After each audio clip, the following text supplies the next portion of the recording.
attended her into the room, and hung enamored over her accents, seemed to distinguish everything that was most affectionate and graceful. Chapter XLII.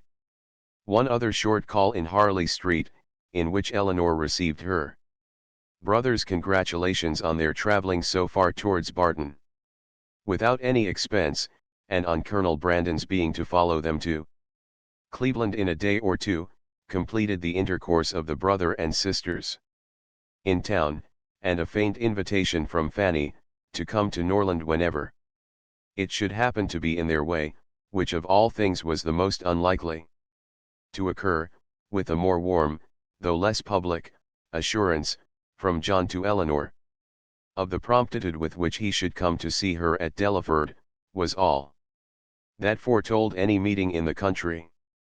It amused her to observe that all her friends seemed determined to send her to Delaford, a place, in which, of all others, she would now least choose to visit, or wish to reside, for not only was it considered as her future home by her brother and Mrs. Jennings, but even Lucy, when they parted, gave her a pressing invitation to visit her there. Very early in April, and tolerably early in the day, the two parties from Hanover Square and Berkeley Street set out from their respective homes, to meet, by appointment, on the road. For the convenience of Charlotte and her child, they were to be more than 2 days on their journey, and Mr. Palmer, traveling more expeditiously with Colonel Brandon, was to join them at Cleveland soon after their arrival. Marianne, few as had been her hours of comfort in London, and eager as she had long been to quit it, could not, when it came to the point, bid adieu to the house in which she had for the last time enjoyed those hopes, and that confidence, in Willoughby, which were now extinguished for ever, without great pain. Nor could she leave the place in which Willoughby remained, busy in new engagements, and new schemes, in which she could have no share, without shedding many tears. Eleanor's satisfaction, at the moment of removal, was more positive. She had no such object for her lingering thoughts to fix on, she left no creature behind, from whom it would give her a moment's regret to be divided for ever. She was pleased to be free herself from the persecution of Lucy's friendship. She was grateful for bringing her sister away unseen by Willoughby since his marriage, and she looked forward with hope to what a few months of tranquility at Barton might do towards restoring Marianne's peace of mind, and confirming her own. Their journey was safely performed. The second day brought them into the cherished, or the prohibited, county of Somerset, for as such was it dwelt on by turns in Marianne's imagination, and in the forenoon of the third they drove up to Cleveland. Cleveland was a spacious, modern-built house, situated on a sloping lawn. It had no park, but the pleasure grounds were tolerably extensive, and like every other place of the same degree of importance, it had its open shrubbery, and closer wood walk, a road of smooth gravel winding round a plantation, led to the front. The lawn was dotted over with timber, the house itself was under the guardianship of the fir, the mountain ash, and the acacia, and a thick screen of them all together, interspersed with tall Lombardy poplars, shut out the offices. Marianne entered the house with a heart swelling with emotion from the consciousness of being only 80 miles from Barton, and not 30 from Combe Magna, and before she had been 5 minutes within its walls, while the others were busily helping Charlotte to show her child to the housekeeper, she quitted it again, stealing away through the winding shrubberies, now just beginning to be in beauty, to gain a distant eminence, where, from its Grecian temple, her eye, wandering over a wide tract of country to the southeast, could fondly rest on the farthest ridge of hills in the horizon, and fancy that from their summits Combe Magna might be seen. In such moments of precious, invaluable misery, she rejoiced in tears of agony. To be at Cleveland, and as she returned by a different circuit to the house, feeling all the happy privilege of country liberty, of wandering from place to place in free and luxurious solitude, she resolved to spend almost every hour of every day while she remained with the Palmers, in the indulgence of such solitary rambles. She returned just in time to join the others as they quitted the house, on an excursion through its more immediate premises, and the rest of the morning was easily whiled away, in lounging round the kitchen garden, examining the bloom upon its walls, and listening to the gardener's lamentations upon blights, in dawdling through the greenhouse, where the loss of her favourite plants, unwarily exposed, and nipped by the lingering frost, raised the laughter of Charlotte, and in visiting her poultry yard, where, in the disappointed hopes of her dairymaid, by hens forsaking their nests, or being stolen by a fox, or in the rapid decrease of a promising young brood, she found fresh sources of merriment. The morning was fine and dry, and Marianne, in her plan of employment abroad, had not calculated for any change of weather during their stay at Cleveland. With great surprise, therefore, did she find herself prevented by a settled rain from going out again after dinner. She had depended on a twilight walk to the Grecian temple, and perhaps all over the grounds, and an evening merely cold or damp would not have deterred her from it, but a heavy and settled rain even. She could not fancy dry or pleasant weather for walking. Their party was small, and the hours passed quietly away. Mrs. Palmer had her child, and Mrs. Jennings her carpet work. They talked of the friends they had left behind, arranged Lady Middleton's engagements, and wondered whether Mr. Palmer and Colonel Brandon would get farther than reading that night. Eleanor, however little concerned in it, joined in their discourse, and Marianne, who had the knack of finding her way in every house to the library, however it might be avoided by the family in general, soon procured herself a book. Nothing was wanting on Mrs. Palmer's side that constant and friendly good humor could do, to make them feel themselves welcome. The openness and heartiness of her manner more than atoned for that want of recollection and elegance which made her often deficient in the forms of politeness. Her kindness, recommended by so pretty a face, was engaging. Her folly, though evident, was not disgusting, because it was not conceited, and Eleanor could have forgiven everything but her laugh. The two gentlemen arrived the next day to a very late dinner, affording a pleasant enlargement of the party, and a very welcome variety to their conversation, which a long morning of the same continued rain had reduced very low. Eleanor had seen so little of Mr. Palmer, and in that little had seen so much variety in his address to her sister and herself, that she knew not what to expect to find him in his own family. She found him, however, perfectly the gentleman in his behavior to all his visitors, and only occasionally rude to his wife and her mother. She found him very capable of being a pleasant companion, and only prevented from being so always, by too great an aptitude to fancy himself as much superior to people in general, as he must feel himself to be to Mrs. Jennings and Charlotte. For the rest of his character and habits, they were marked, as far as Eleanor could perceive, with no traits at all unusual in his sex and time of life. He was nice in his eating, uncertain in his hours, fond of his child, though affecting to slight it, and idled away the mornings at billiards, which ought to have been devoted to business. She liked him, however, upon the whole, much better than she had expected, and in her heart was not sorry that she could like him no more, not sorry to be driven by the observation of his epicurism, his selfishness, and his conceit, to rest with complacency on the remembrance of Edward's generous temper, simple taste, and diffident feelings. Of Edward, or at least of some of his concerns, she now received intelligence.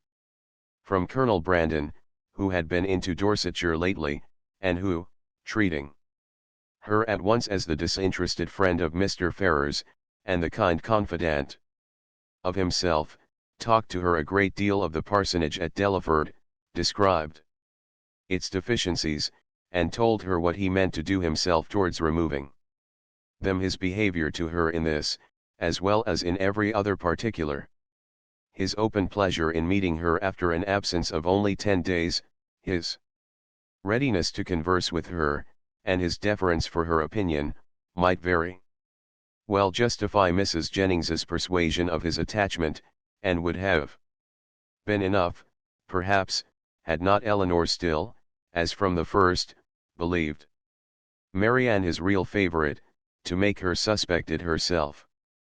But as it was, such a notion had scarcely ever entered her head, except by Mrs. Jennings's suggestion, and she could not help believing herself the nicest observer of the two. She watched his eyes, while Mrs. Jennings thought only of his behaviour, and while his looks of anxious solicitude on Marianne's feeling, in her head and throat, the beginning of a heavy cold, because unexpressed by words, entirely escaped the latter lady's observation, she could discover in them the quick feelings, and needless alarm of a lover. 2 delightful twilight walks on the third and fourth evenings of her being there, not merely on the dry gravel of the shrubbery, but all over the grounds, and especially in the most distant parts of them, where there was something more of wildness than in the rest, where the trees were the oldest, and the grass was the longest and wettest, had assisted by the still greater imprudence of sitting in her wet shoes and stockings given Marianne a cold so violent as, though for a day or two trifled with or denied, would force itself by increasing ailments on the concern of every body, and the notice of herself. Prescriptions poured in from all quarters, and as usual, were all declined. Though heavy and feverish, with a pain in her limbs, and a cough, and a sore throat, a good night's rest was to cure her entirely, and it was with difficulty that Eleanor prevailed on her, when she went to bed, to try one or two of the simplest of the remedies. Chapter Slyin. Marianne got up the next morning at her usual time, to every inquiry replied that she was better, and tried to prove herself so, by engaging in her accustomary employments. But a day spent in sitting shivering over the fire, with a book in her hand, which she was unable to read, or in lying, weary and languid, on a sofa, did not speak much in favour of her amendment, and when, at last, she went early to bed, more and more indisposed, Colonel Brandon was only astonished at her sister's composure, who, though attending and nursing her the whole day, against Marianne's inclination, and forcing proper medicines on her at night, trusted, like Marianne, to the certainty and efficacy of sleep, and felt no real alarm. A very restless and feverish night, however, disappointed the expectation of both, and when Marianne, after persisting in rising, confessed herself unable to sit up, and returned voluntarily to her bed, Eleanor was very ready to adopt Mrs. Jennings's advice, of sending for the Palmer's apothecary. He came, examined his patient, and though encouraging Miss Dashwood to expect that a very few days would restore her sister to health, yet, by pronouncing her disorder to have a putrid tendency, and allowing the word infection to pass his lips, gave instant alarm to Mrs. Palmer, on her baby's account. Mrs. Jennings, who had been inclined from the first to think Marianne's complaint more serious than Eleanor, now looked very grave on Mr. Harris's report, and confirming Charlotte's fears and caution, urged the necessity of her immediate removal with her infant, and Mr. Palmer, though treating their apprehensions as idle, found the anxiety and importunity of his wife too great to be withstood.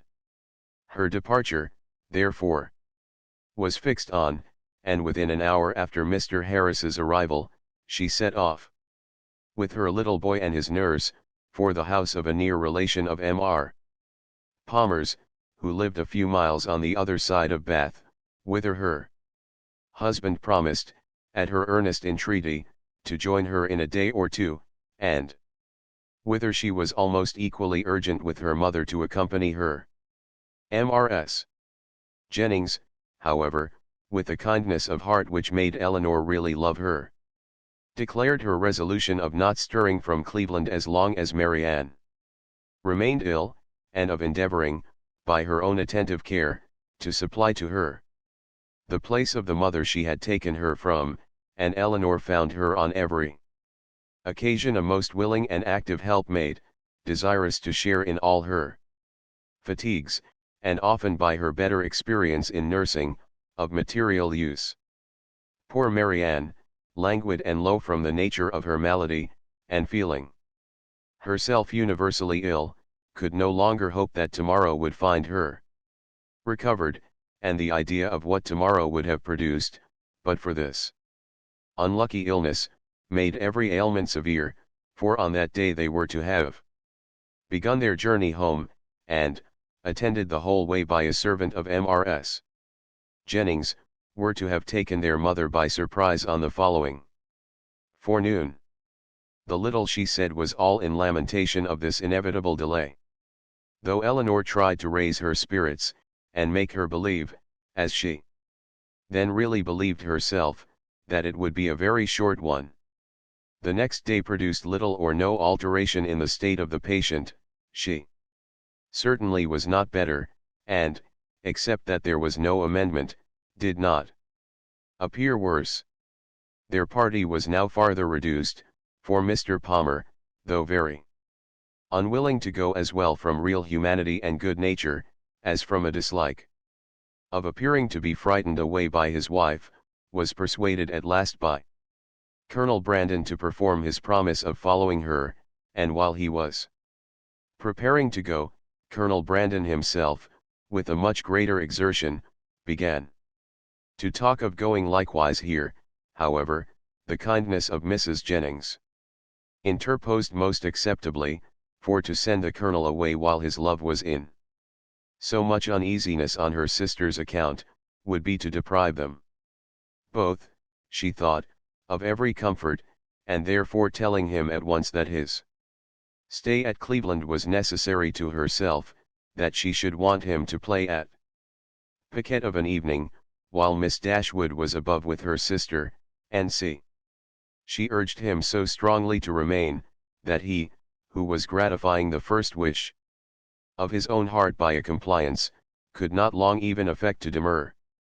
Especially as Mrs. Jennings's entreaty was warmly seconded by Mr. Palmer, who seemed to feel a relief to himself, in leaving behind him a person so well able to assist or advise Miss Dashwood in any emergence. Marianne was, of course, kept in ignorance of all these arrangements. She knew not that she had been the means of sending the owners of Cleveland away, in about 7 days from the time of their arrival. It gave her no surprise that she saw nothing of Mrs. Palmer, and as it gave her likewise no concern, she never mentioned her name. 2 days passed away from the time of Mr. Palmer's departure, and her situation continued, with little variation, the same. Mr. Harris, who attended her every day, still talked boldly of a speedy recovery, and Miss Dashwood was equally sanguine, but the expectation of the others was by no means so cheerful. Mrs. Jennings had determined very early in the seizure that Marianne would never get over it, and Colonel Brandon, who was chiefly of use in listening to Mrs. Jennings's forebodings, was not in a state of mind to resist their influence. He tried to reason himself out of fears, which the different judgment of the apothecary seemed to render absurd, but the many Hours of each day in which he was left entirely alone, were but too favorable for the admission of every melancholy idea, and he could not expel from his mind the persuasion that he should see Marianne no more. On the morning of the third day, however, the gloomy anticipations of both were almost done away, for when Mr. Harris arrived, he declared his patient materially better. Her pulse was much stronger, and every symptom more favorable than on the preceding visit. Eleanor, confirmed in every pleasant hope, was all cheerfulness, rejoicing that in her letters to her mother, she had pursued her own judgment rather than her friends, in making very light of the indisposition which delayed them at Cleveland, and almost fixing on the time when Marianne would be able to travel. But the day did not close so auspiciously as it began. Towards the evening, Marianne became ill again, growing more heavy, restless, and uncomfortable than before. Her sister, however, still sanguine, was willing to attribute the change to nothing more than the fatigue of having sat up to have her bed made, and carefully administering the cordials prescribed, saw her, with satisfaction, sink at last into a slumber, from which she expected the most beneficial effects. Her sleep, though not so quiet as Eleanor wished to see it, lasted a considerable time, and anxious to observe the result of it herself, she resolved to sit with her during the whole of it. Mrs. Jennings, knowing nothing of any change in the patient, went unusually early to bed. Her maid, who was one of the principal nurses, was recreating herself in the housekeeper's room, and Eleanor remained alone with Marianne. The repose of the latter became more and more disturbed, and her sister, who watched, with unremitting attention, her continual change of posture, and heard the frequent but inarticulate sounds of complaint which passed her lips, was almost wishing to rouse her from so painful a slumber, when Marianne, suddenly awakened by some accidental noise in the house, started hastily up, and, with feverish wildness, cried out, "Is Mamma coming?" "Not yet," cried the other, concealing her terror, and assisting Marianne to lie down again, "but she will be here, I hope, before it is long. It is a great way, you know, from hence to Barton." "But she must not go round by London," cried Marianne, in the same hurried manner.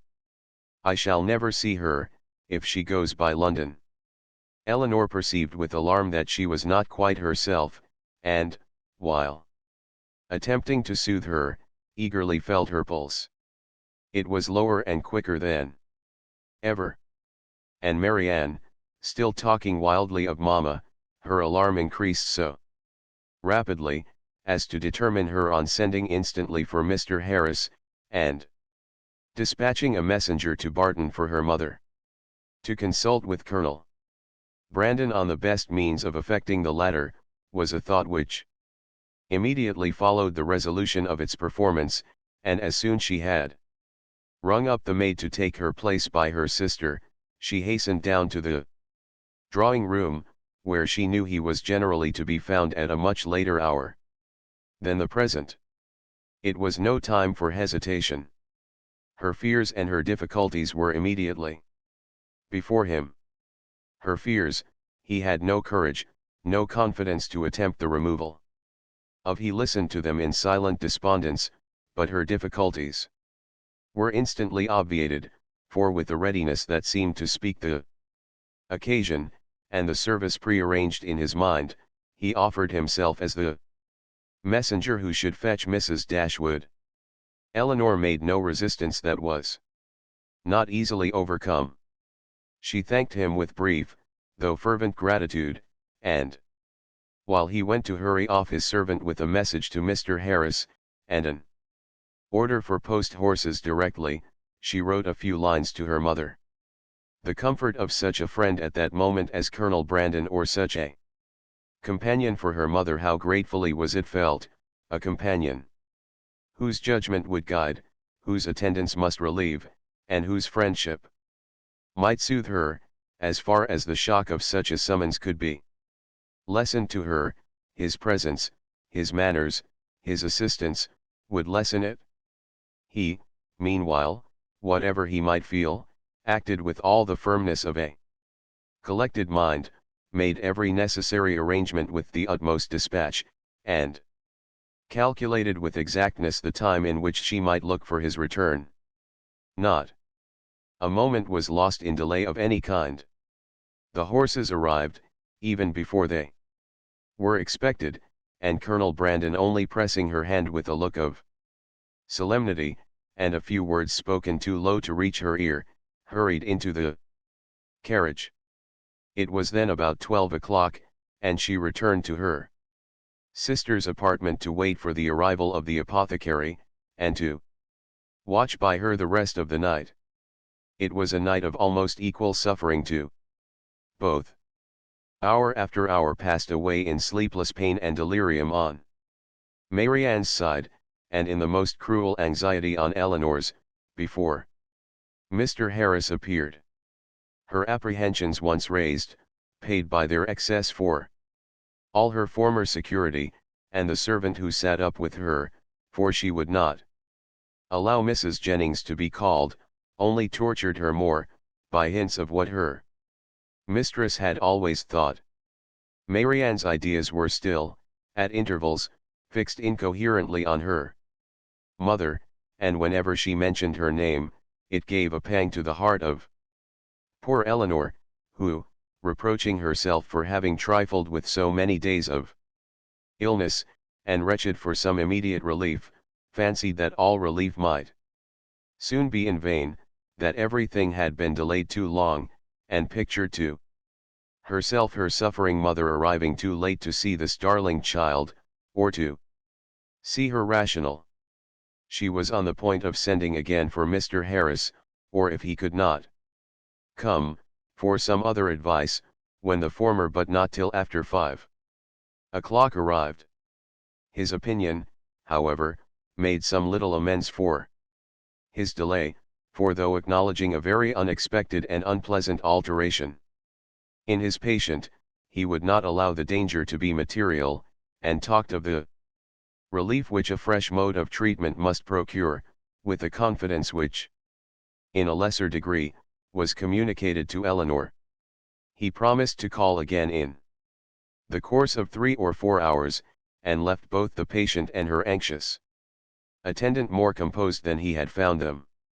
With strong concern, and with many reproaches for not being called to their aid, did Mrs. Jennings hear in the morning of what had passed. Her former apprehensions, now with greater reason restored, left her no doubt of the event, and though trying to speak comfort to Eleanor, her conviction of her sister's danger would not allow her to offer the comfort of hope. Her heart was really grieved. The rapid decay, the early death of a girl so young, so lovely as Marianne, must have struck a less interested person with concern. On Mrs. Jennings's compassion she had other claims.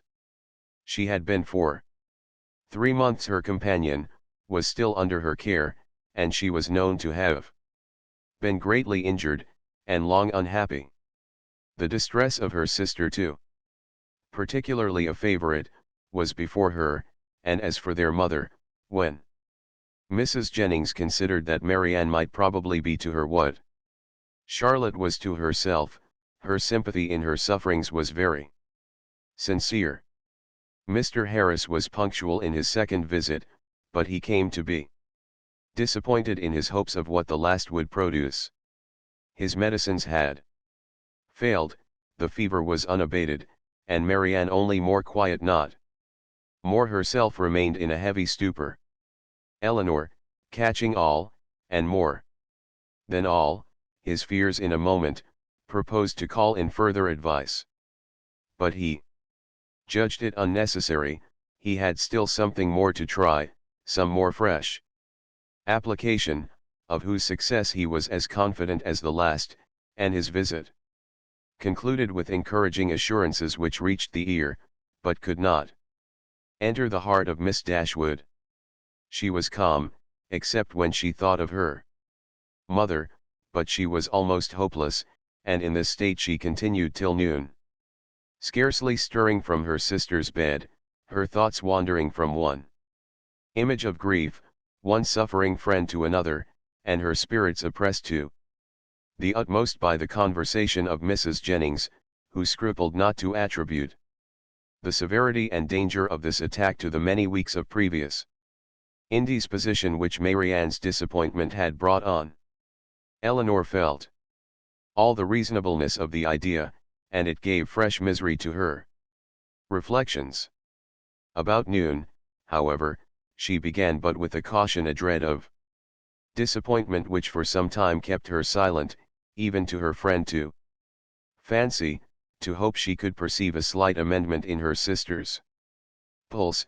She waited, watched, and examined it again and again, and at last, with an agitation more difficult to bury under exterior calmness, than all her foregoing distress, ventured to communicate her hopes. Mrs. Jennings, though forced, on examination, to acknowledge a temporary revival, tried to keep her young friend from indulging a thought of its continuance, and Elinor, conning over every injunction of distrust, told herself likewise not to hope.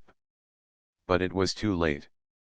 Hope had already entered, and feeling all its anxious flutter, she bent over her sister to watch she hardly knew for what. Half an hour passed away, and the favorable symptom yet blessed her. Others even arose to confirm it. Her breath, her skin, her lips, all flattered Elinor with signs of amendment, and Marianne fixed her eyes on her with a rational, though languid, gaze.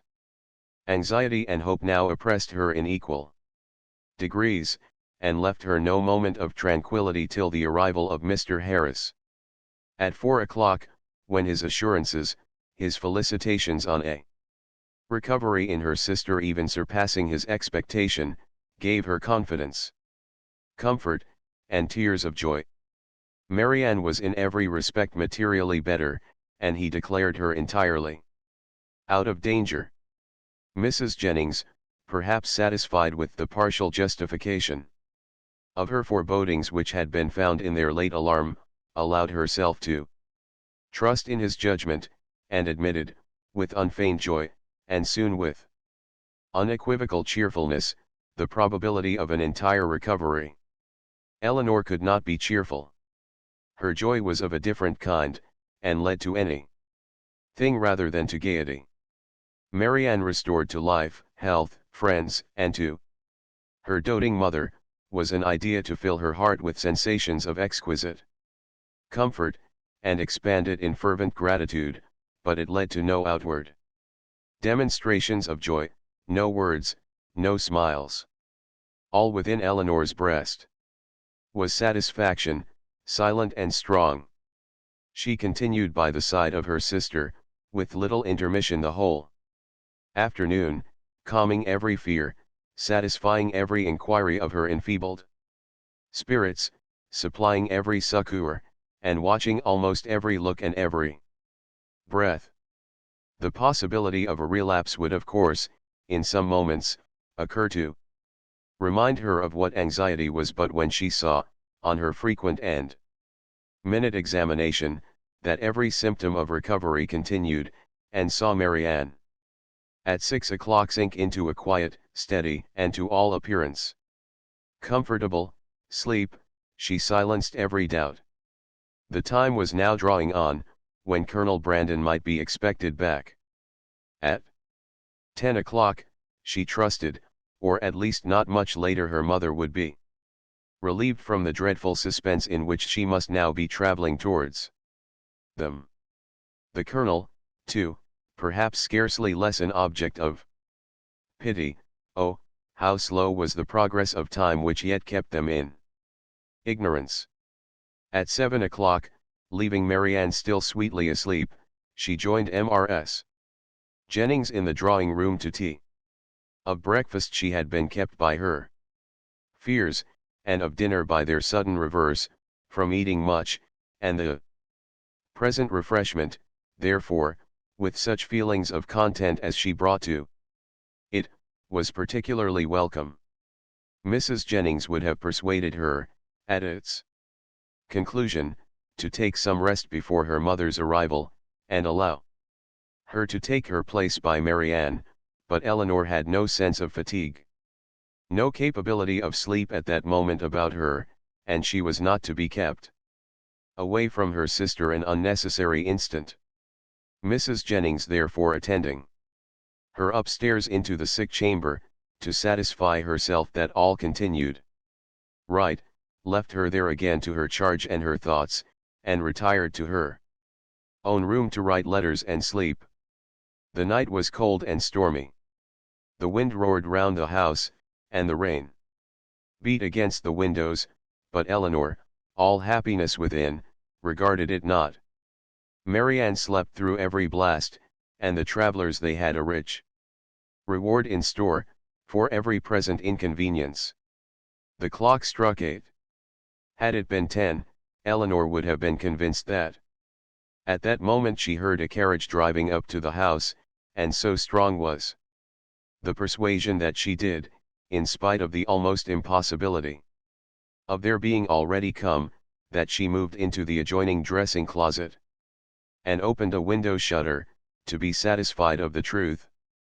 She instantly saw that her ears had not deceived her.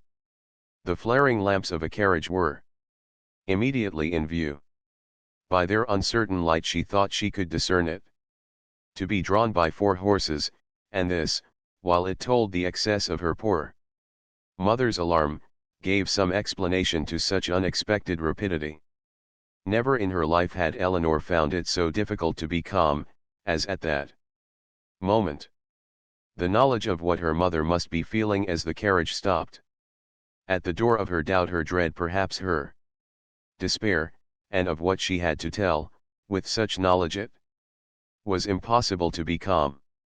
All that remained to be done was to be speedy, and therefore staying only till she could leave Mrs. Jennings's maid with her sister, she hurried downstairs.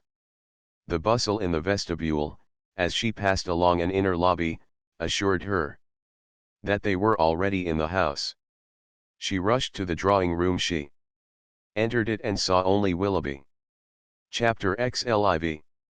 Eleanor, starting back with a look of horror at the sight of him, obeyed the first impulse of her heart in turning instantly to quit the room, and her hand was already on the lock, when its action was suspended by his hastily advancing, and saying, in a voice rather of command than supplication, "Miss Dashwood, for half an hour, for 10 minutes I entreat you to stay." "No, sir," she replied with firmness, "I shall not stay. Your business cannot be with me. The servants, I suppose, forgot to tell you that Mr. Palmer was not in the house. Had they told me," he cried with vehemence, "that Mr. Palmer and all his relations were at the devil, it would not have turned me from the door. My business is with you, and only you." "With me?" In the utmost amazement. "Well, sir, be quick, and if you can less violent. Sit down, and I will be both." She hesitated, she knew not what to do. The possibility of Colonel Brandon's arriving and finding her there, came across her. But she had promised to hear him, and her curiosity no less than her honor was engaged. After a moment's recollection, therefore, concluding that prudence required dispatch, and that her acquiescence would best promote it, she walked silently towards the table, and sat down. He took the opposite chair, and for half a minute not a word was said by either. "Pray be quick, sir," said Eleanor impatiently, "I have no time to spare." He was sitting in an attitude of deep meditation, and seemed not to hear her. "Your sister," said he, with abruptness, a moment afterwards, "is out of danger. I heard it from the servant." "God be praised," But is it true? Is it really true? Eleanor would not speak. He repeated the inquiry with yet greater eagerness. For God's sake tell me, is she out of danger, or is she not? We hope she is. He rose up, and walked across the room. Had I known as much half an hour ago, but since I am here, speaking with a forced vivacity as he returned to his seat, what does it signify? For once, Miss Dashwood, it will be the last time. Perhaps let us be cheerful together. I am in a fine mood for gaiety. Tell me honestly, a deeper glow overspreading his cheeks, do you think me most a knave or a fool? Eleanor looked at him with greater astonishment than ever. She began to think that he must be in liquor.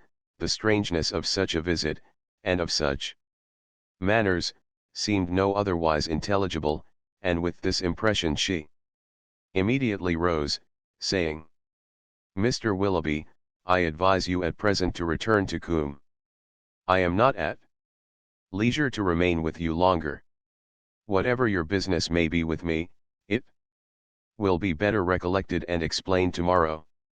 I understand you, he replied, with an expressive smile, and a voice perfectly calm. Yes, I am very drunk. A pint of porter with my cold beef at Marlborough was enough to overset me. At Marlborough? Cried Eleanor, more and more at a loss to understand what he would be at.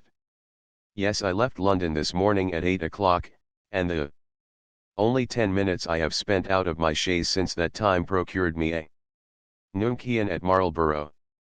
The steadiness of his manner, and the intelligence of his eye as he spoke, convincing Eleanor, that whatever other unpardonable folly might bring him to Cleveland, he was not brought there by intoxication, she said, after a moment's recollection. Mr. Willoughby, you ought to feel, and I certainly do, that after what has passed, your coming here in this manner, and forcing yourself upon my notice, requires a very particular excuse. What is it, that you mean by it? I mean, said he, with serious energy, if I can, to make you hate me 1 degree less than you do now. I mean to offer some kind of explanation, some kind of apology, for the past, to open my whole heart to you, and by convincing you, that though I have been always a blockhead, I have not been always a rascal, to obtain something like forgiveness from your sister. Is this the real reason of your coming? Upon my soul it is, was his answer, with a warmth which brought all the former Willoughby to her remembrance, and in spite of herself, made her think him sincere. If that is all, you may be satisfied already, for Marianne does. She has long forgiven you. Has she? He cried, in the same eager tone. Then she has forgiven me before she ought to have done it. But she shall forgive me again. And on more reasonable grounds. Now will you listen to me? Eleanor bowed her assent. I do not know, said he, after a pause of expectation on her side, and thoughtfulness on his own, how you may have accounted for my behavior to your sister, or what diabolical motive you may have imputed to me. Perhaps you will hardly think the better of me it is worth the trial. However, and you shall hear everything. When I first became intimate in your family, I had no other intention, no other view in the acquaintance than to pass my time pleasantly while I was obliged to remain in Devonshire, more pleasantly than I had ever done before. Your sister's lovely person and interesting manners could not but please me, and her behavior to me almost from the first, was of a kind it is astonishing, when I reflect on what it was, and what she was, that my heart should have been so insensible. But at first I must confess, my vanity only was elevated by it. Careless of her happiness, thinking only of my own amusement, giving way to feelings which I Had always been too much in the habit of indulging, I endeavored, by every means in my power, to make myself pleasing to her, without any design of returning her affection. Miss Dashwood, at this point, turning her eyes on him with the most angry contempt, stopped him, by saying, "It is hardly worth while, Mr. Willoughby, for you to relate, or for me to listen any longer. Such a beginning as this cannot be followed by any thing. Do not let me be pained by hearing anything more on the subject." "I insist on you hearing the whole of it," he replied. "My fortune was never large, and I had always been expensive, always in the habit of associating with people of better income than myself. Every year since my coming of age, or even before, I believe, had added to my debts, and though the death of my old cousin, Mrs. Smith, was to set me free, yet that event being uncertain, and possibly far distant, it had been for some time my intention to re-establish my circumstances by marrying a woman of fortune.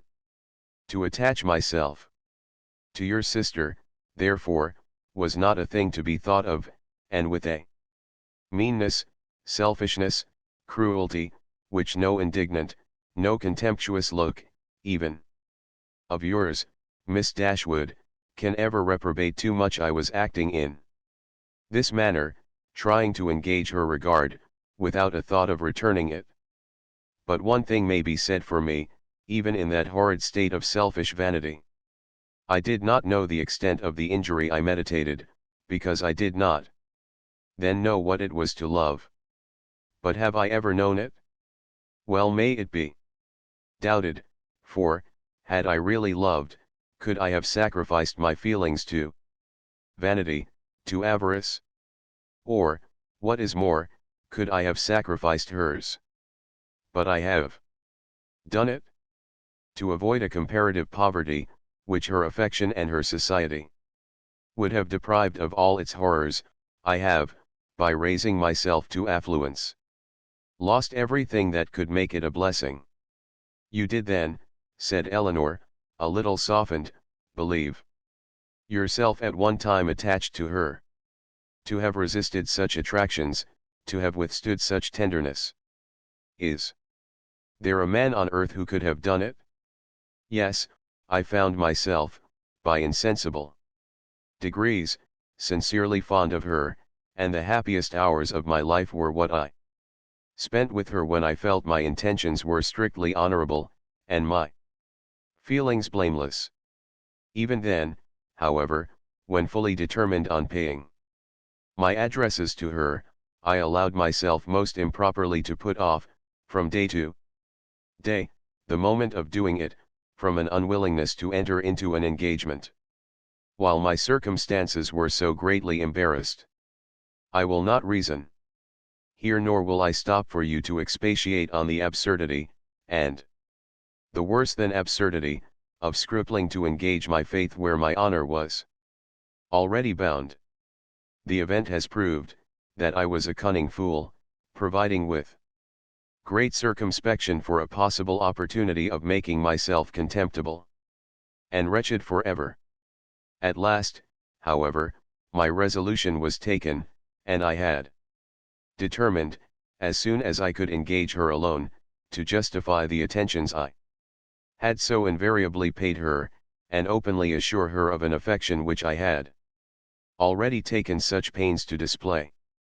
But in the interim of the very few hours that were to pass, before I could have an opportunity of speaking with her in private, a circumstance occurred, an unlucky circumstance, to ruin all my resolution, and with it all my comfort. A discovery took place. Here he hesitated and looked down. Mrs. Smith had somehow or other been informed, I imagine by some distant relation, whose interest it was to deprive me of her favor, of an affair, a connection. But I need not explain myself farther, he added, looking at her with an heightened color and an inquiring eye. Your particular intimacy, you have probably heard the whole story long ago. I have, returned Eleanor, coloring likewise, and hardening her heart anew against any compassion for him. I have heard it all. And how? You will explain away any part of your guilt in that dreadful business, I confess is beyond my comprehension. Remember, cried Willoughby, from whom you received the account. Could it be an impartial one? I acknowledge that her situation and her character ought to have been respected by me. I do not mean to justify myself, but at the same time cannot leave you to suppose that I have nothing to urge, that because she was injured she was irreproachable, and because I was a libertine, she must be a saint. If the violence of her passions, the weakness of her understanding, I do not mean, however, to defend myself. Her affection for me deserved better treatment, and I often, with great self-reproach, recall the tenderness which, for a very short time, had the power of creating any return. I heartily wish it had never been. But I have injured more than herself, and I have injured one, whose affection for me, may I say it, was scarcely less warm than hers, and whose mind, oh, how infinitely superior! Your indifference, however, towards that unfortunate girl, I must say it, unpleasant to me as the discussion of such a subject may well be, your indifference is no apology for your cruel neglect of her. Do not think yourself excused by any weakness, any natural defect of understanding on her side, in the wanton cruelty so evident on yours. You must have known, that, while you were enjoying yourself in Devonshire, pursuing fresh schemes, always gay, always happy, she was reduced to the extremest indigence. But, upon my soul, I did not know it, he warmly replied. I did not recollect that I had omitted to give her my direction, and common sense might have told her how to find it out. Well, sir, and what said Mrs. Smith? She taxed me with the offence at once, and my confusion may be guessed. The purity of her life, the formality of her notions, her ignorance of the world, everything was against me. The matter itself I could not deny, and vain was every endeavor to soften it. She was previously disposed, I believe, to doubt the morality of my conduct in general, and was moreover discontented with the very little attention, the very little portion of my time that I had bestowed on her, in my present visit. In short, it ended in a total breach. By one measure I might have saved myself. In the height of her morality, good woman, she offered to forgive the past, if I would marry Eliza. That could not be, and I was formally dismissed from her favor and her house. The night following this affair I was to go the next morning was spent by me in deliberating on what my future conduct should be. The struggle was great, but it ended too soon. My affection for Marianne, my thorough conviction of her attachment to me, it was all insufficient to outweigh that dread of poverty, or get the better of those false ideas of the necessity of riches, which I was naturally inclined to feel, and expensive society had increased. I had reason to believe myself secure of my present wife, if I chose to address her, and I persuaded myself to think that nothing else in common prudence remained for me to do. A heavy scene, however, awaited me. Before I could leave Devonshire, I was engaged to dine with you on that very day. Some apology was therefore necessary for my breaking this engagement. But whether I should write this apology, or deliver it in person, was a point of long debate. To see Marianne, I felt, would be dreadful, and I even doubted whether I could see her again, and keep to my resolution. In that point, however, I undervalued my own magnanimity, as the event declared, for I saw her, and saw her miserable, and left her miserable, and left her hoping never to see her again. "Why did you call, Mr. Willoughby?" said Eleanor, reproachfully. A note would have answered every purpose. Why was it necessary to call? It was necessary to my own pride. I could not bear to leave the country in a manner that might lead you, or the rest of the neighborhood, to suspect any part of what had really passed between Mrs. Smith and myself, and I resolved therefore on calling at the cottage, in my way to Honiton. The sight of your dear sister, however, was really dreadful, and, to heighten the matter, I found her alone. You were all gone, I do not know where. I had left her only the evening before, so fully, so firmly resolved within myself on doing right. A few hours were to have engaged her to me forever, and I remember how happy, how gay were my spirits, as I walked from the cottage to Allenham, satisfied with myself, delighted with everybody. But in this, our last interview of friendship, I approached her with a sense of guilt that almost took from me the power of dissembling her sorrow, her disappointment, her deep regret, when I told her that I was obliged to leave Devonshire so immediately. I never shall forget it, united too with such reliance, such confidence in me. Oh, God, what a hard-hearted rascal I was! They were both silent for a few moments. Eleanor first spoke. "Did you tell her that you should soon return?" "I do not know what I told her," he replied, impatiently. "Less than was due to the past, beyond a doubt, and in all likelihood. Much more than was justified by the future. I cannot think of it. Won't do." Then came your dear mother to torture me farther, with all her kindness and confidence. Thank heaven! It did torture me. I was miserable. Miss Dashwood, you cannot have an idea of the comfort it gives me to look back on my own misery.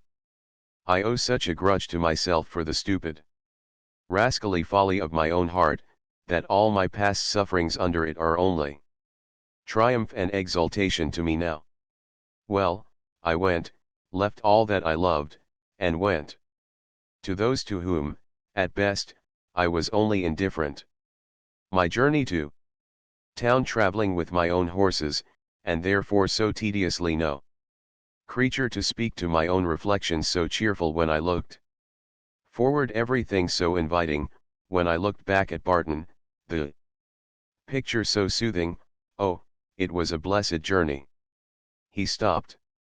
"Well, sir," said Eleanor, who, though pitying him, grew impatient for his departure, "and this is all?" "All? No, have you forgot what passed in town? That infamous letter? Did she show it you?" "Yes, I saw every note that passed.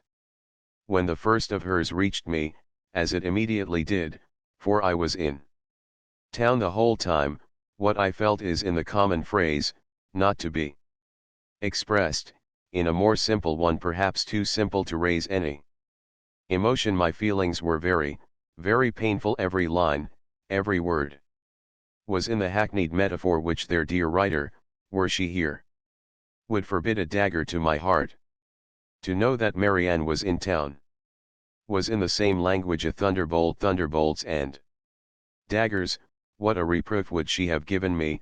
Her taste, her opinions, I believe they are better known to me than my own, and I am sure they are dearer. Eleanor's heart, which had undergone many changes in the course of this extraordinary conversation, was now softened again, yet she felt it her duty to check such ideas in her companion as the last. "This is not right, Mr. Willoughby. Remember that you are married. Relate only what in your conscience you think necessary for me to hear." Marianne's note, by assuring me that I was still as dear to her as in former days, that in spite of the many, many weeks we had been separated, she was as constant in her own feelings, and as full of faith in the constancy of mine, as ever, awakened all my remorse. I say awakened. Because time and London, business, and dissipation, had in some measure quieted it, and I had been growing a fine hardened villain, fancying myself indifferent to her, and chussing to fancy that she too must have become indifferent to me. Talking to myself of our past attachment as a mere idle, trifling business. Shrugging up my shoulders in proof of its being so, and silencing every reproach, overcoming every scruple, by secretly saying now and then, I shall be heartily glad to hear she is well married. But this note made me know myself better. I felt that she was infinitely dearer to me than any other woman in the world, and that I was using her infamously. But everything was then just settled between Miss Grey and me. To retreat was impossible. All that I had to do, was to avoid you both. I sent no answer to Marianne, intending by that to preserve myself from her farther notice, and for some time I was even determined not to call in Berkeley Street, but at last, judging it wiser to affect the air of a cool, common acquaintance than anything else, I watched you all safely out of the house one morning, and left my name. Watched us out of the house. Even so, you would be surprised to hear how often I watched you, how often I was on the point of falling in with you. I have entered many a shop to avoid your sight, as the carriage drove by. Lodging as I did in Bond Street, there was hardly a day in which I did not catch a glimpse of one or other of you, and nothing but the most constant watchfulness on my side, a most invariably prevailing desire to keep out of your sight, could have separated us so long. I avoided the Middletons as much as possible, as well as everybody else who was likely to prove an acquaintance in common. Not aware of their being in town, however, I blundered on Sir John, I believe, the first day of his coming, and the day after I had called at Mrs. Jennings's. He asked me to a party, a dance at his house in the evening. Had he not told me, as an inducement, that you and your sister were to be there, I should have felt it too certain a thing, to trust myself near him. The next morning brought another short note from Marianne, still affectionate, open, artless, confiding everything that could make my conduct most hateful. I could not answer it. I tried but could not frame a sentence. But I thought of her, I believe, every moment of the day. If you can pity me, Miss Dashwood, pity my situation as it was then. With my head and heart full of your sister, I was forced to play the happy lover to another woman. Those 3 or 4 weeks were worse than all. Well, at last, as I need not tell you, you were forced on me, and what a sweet figure I cut! What an evening of agony it was! Marianne, beautiful as an angel on one side, calling me Willoughby in such a tone. Oh, God! Holding out her hand to me, asking me for an explanation, with those bewitching eyes fixed in such speaking solicitude on my face. And Sophia, jealous as the devil on the other hand, looking all that was well, it does not signify, it is over now. Such an evening. I ran away from you all as soon as I could, but not before I had seen Marianne's sweet face as white as death. That was the last look I ever had of her, the last manner in which she appeared to me. It was a horrid sight. Yet when I thought of her today as really dying, it was a kind of comfort to me to imagine that I knew exactly how she would appear to those who saw her last in this world. She was before me, constantly before me, as I travelled, in the same look and hue. A short pause of mutual thoughtfulness succeeded. Willoughby, first rousing himself, broke it thus. Well, let me make haste and be gone. Your sister is certainly better. Certainly out of danger. We are assured of it. Your poor mother, too, doting on Marianne. But the letter, Mr. Willoughby, your own letter, have you anything to say about that? Yes, yes, that in particular. Your sister wrote to me again, you know, the very next morning. You saw what she said. I was breakfasting at the Ellisons and her letter, with some others, was brought to me there from my lodgings. It happened to catch Sophia's eye before it caught mine, and its size, the elegance of the paper, the handwriting. Altogether, immediately gave her a suspicion. Some vague report had reached her before of my attachment to some young lady in Devonshire, and what had passed within her observation the preceding evening had marked who the young lady was, and made her more jealous than ever, affecting that air of playfulness, therefore, which is delightful in a woman one loves. She opened the letter directly, and read its contents. She was well paid for her impudence. She read. What made her wretched? Her wretchedness I could have borne, but her passion, her malice, at all events it must be appeased. And, in short, what do you think of my wife's style of letter writing? Delicate, tender, truly feminine, was it not? Your wife, the letter was in your own handwriting. Yes, but I had only the credit of servilely copying such sentences as I was ashamed to put my name to. The original was all her own happy thoughts and gentle diction. But what could I do? We were engaged, every thing in preparation, the day almost fixed, but I am talking like a fool. Preparation. Day. In honest words, her money was necessary to me, and in a situation like mine, anything was to be done to prevent a rupture.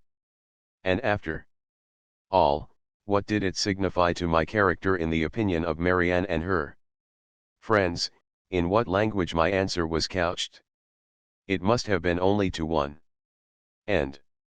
My business was to declare myself a scoundrel, and whether I did it with a bow or a bluster was of little importance. I am ruined forever in their opinion, said I to myself. I am shut out forever from their society. They already think me an unprincipled fellow. This letter will only make them think me a blackguard one.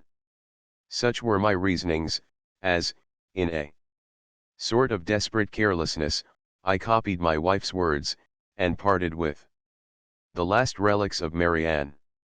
Her 3 notes, unluckily they were all in my pocket-book, or I should have denied their existence, and hoarded them for ever. I was forced to put them up, and could not even kiss them. And the lock of hair, that too I had always carried about me in the same pocket-book, which was now searched by Madame with the most ingratiating virulence. The dear lock, all, every memento was torn from me. You are very wrong, Mr. Willoughby, very blamable, said Eleanor, while her voice, in spite of herself, betrayed her compassionate emotion.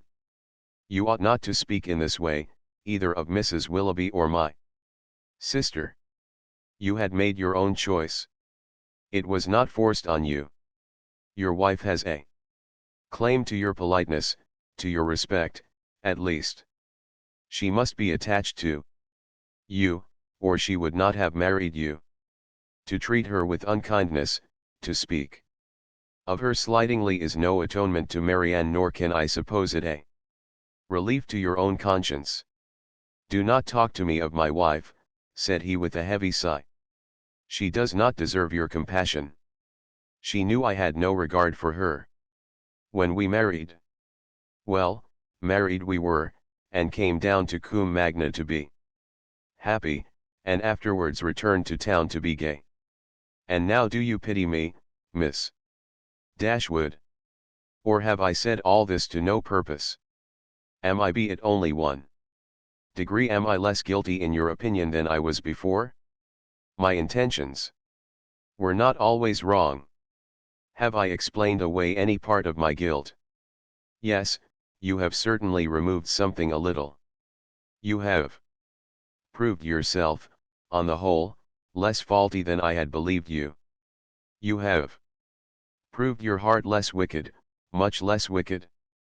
But I hardly know the misery that you have inflicted. I hardly know what could have made it worse.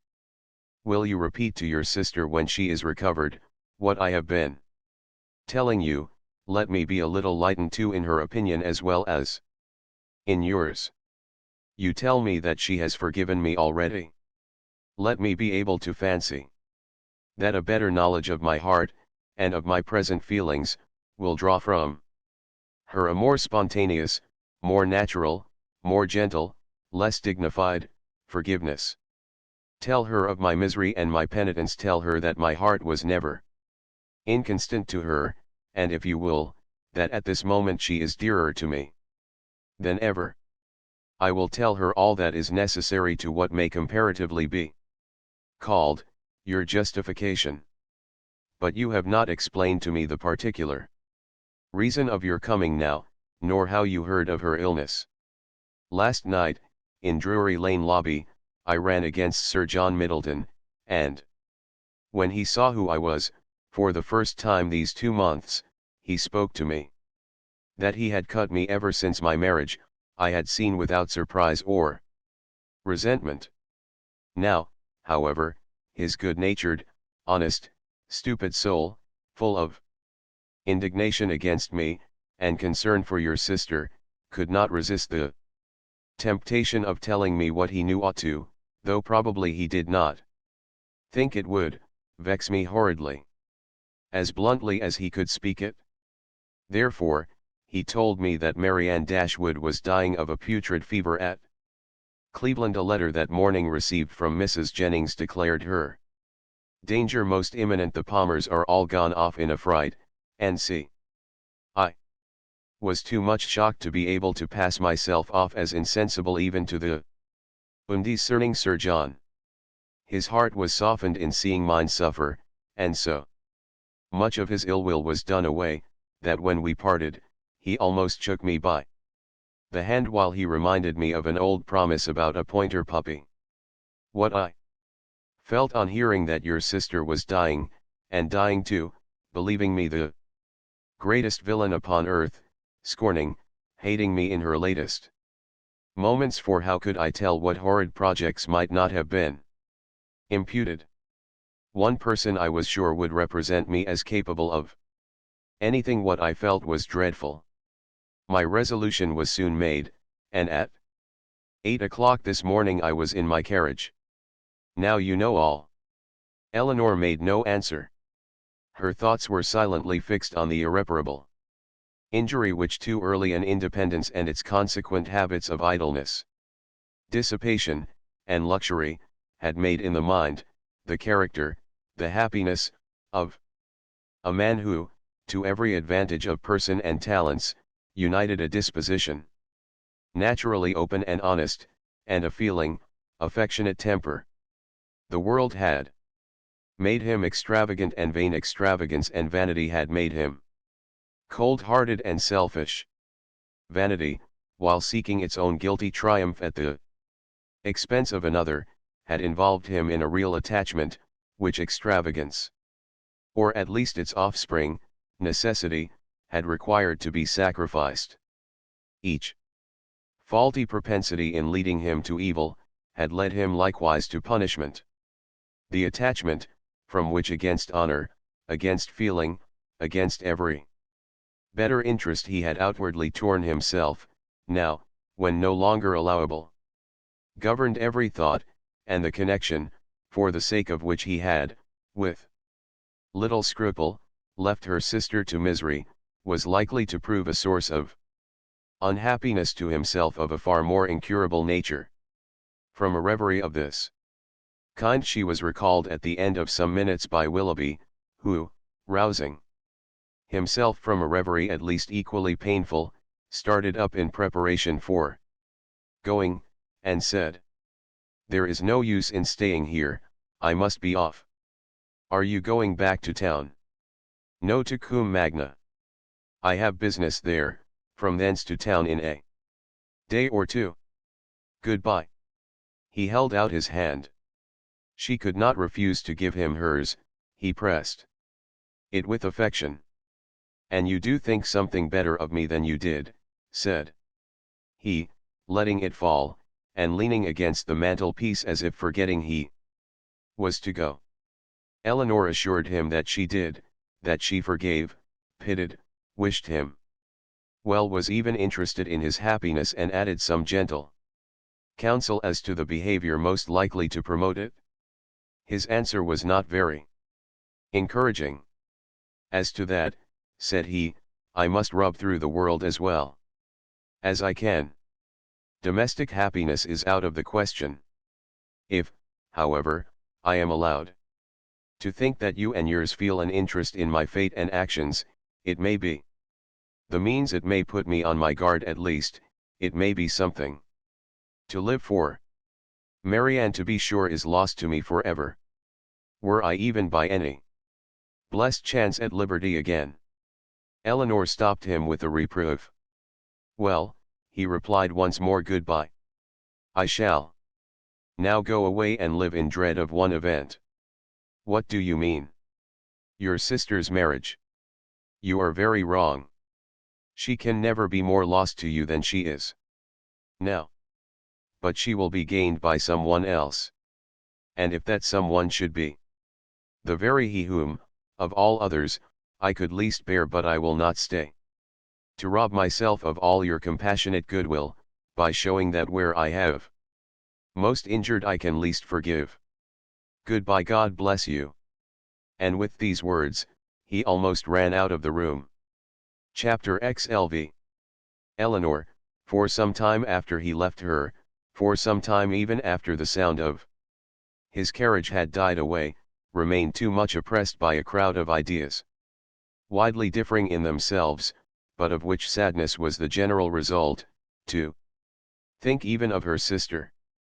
Willoughby, he, whom only half an hour ago she had abhorred as the most worthless of men, Willoughby, in spite of all his faults, excited a degree of commiseration for the sufferings produced by them, which made her think of him as now separated forever from her family, with a tenderness, a regret, rather, in proportion, as she soon acknowledged within herself, to his wishes than to his merits.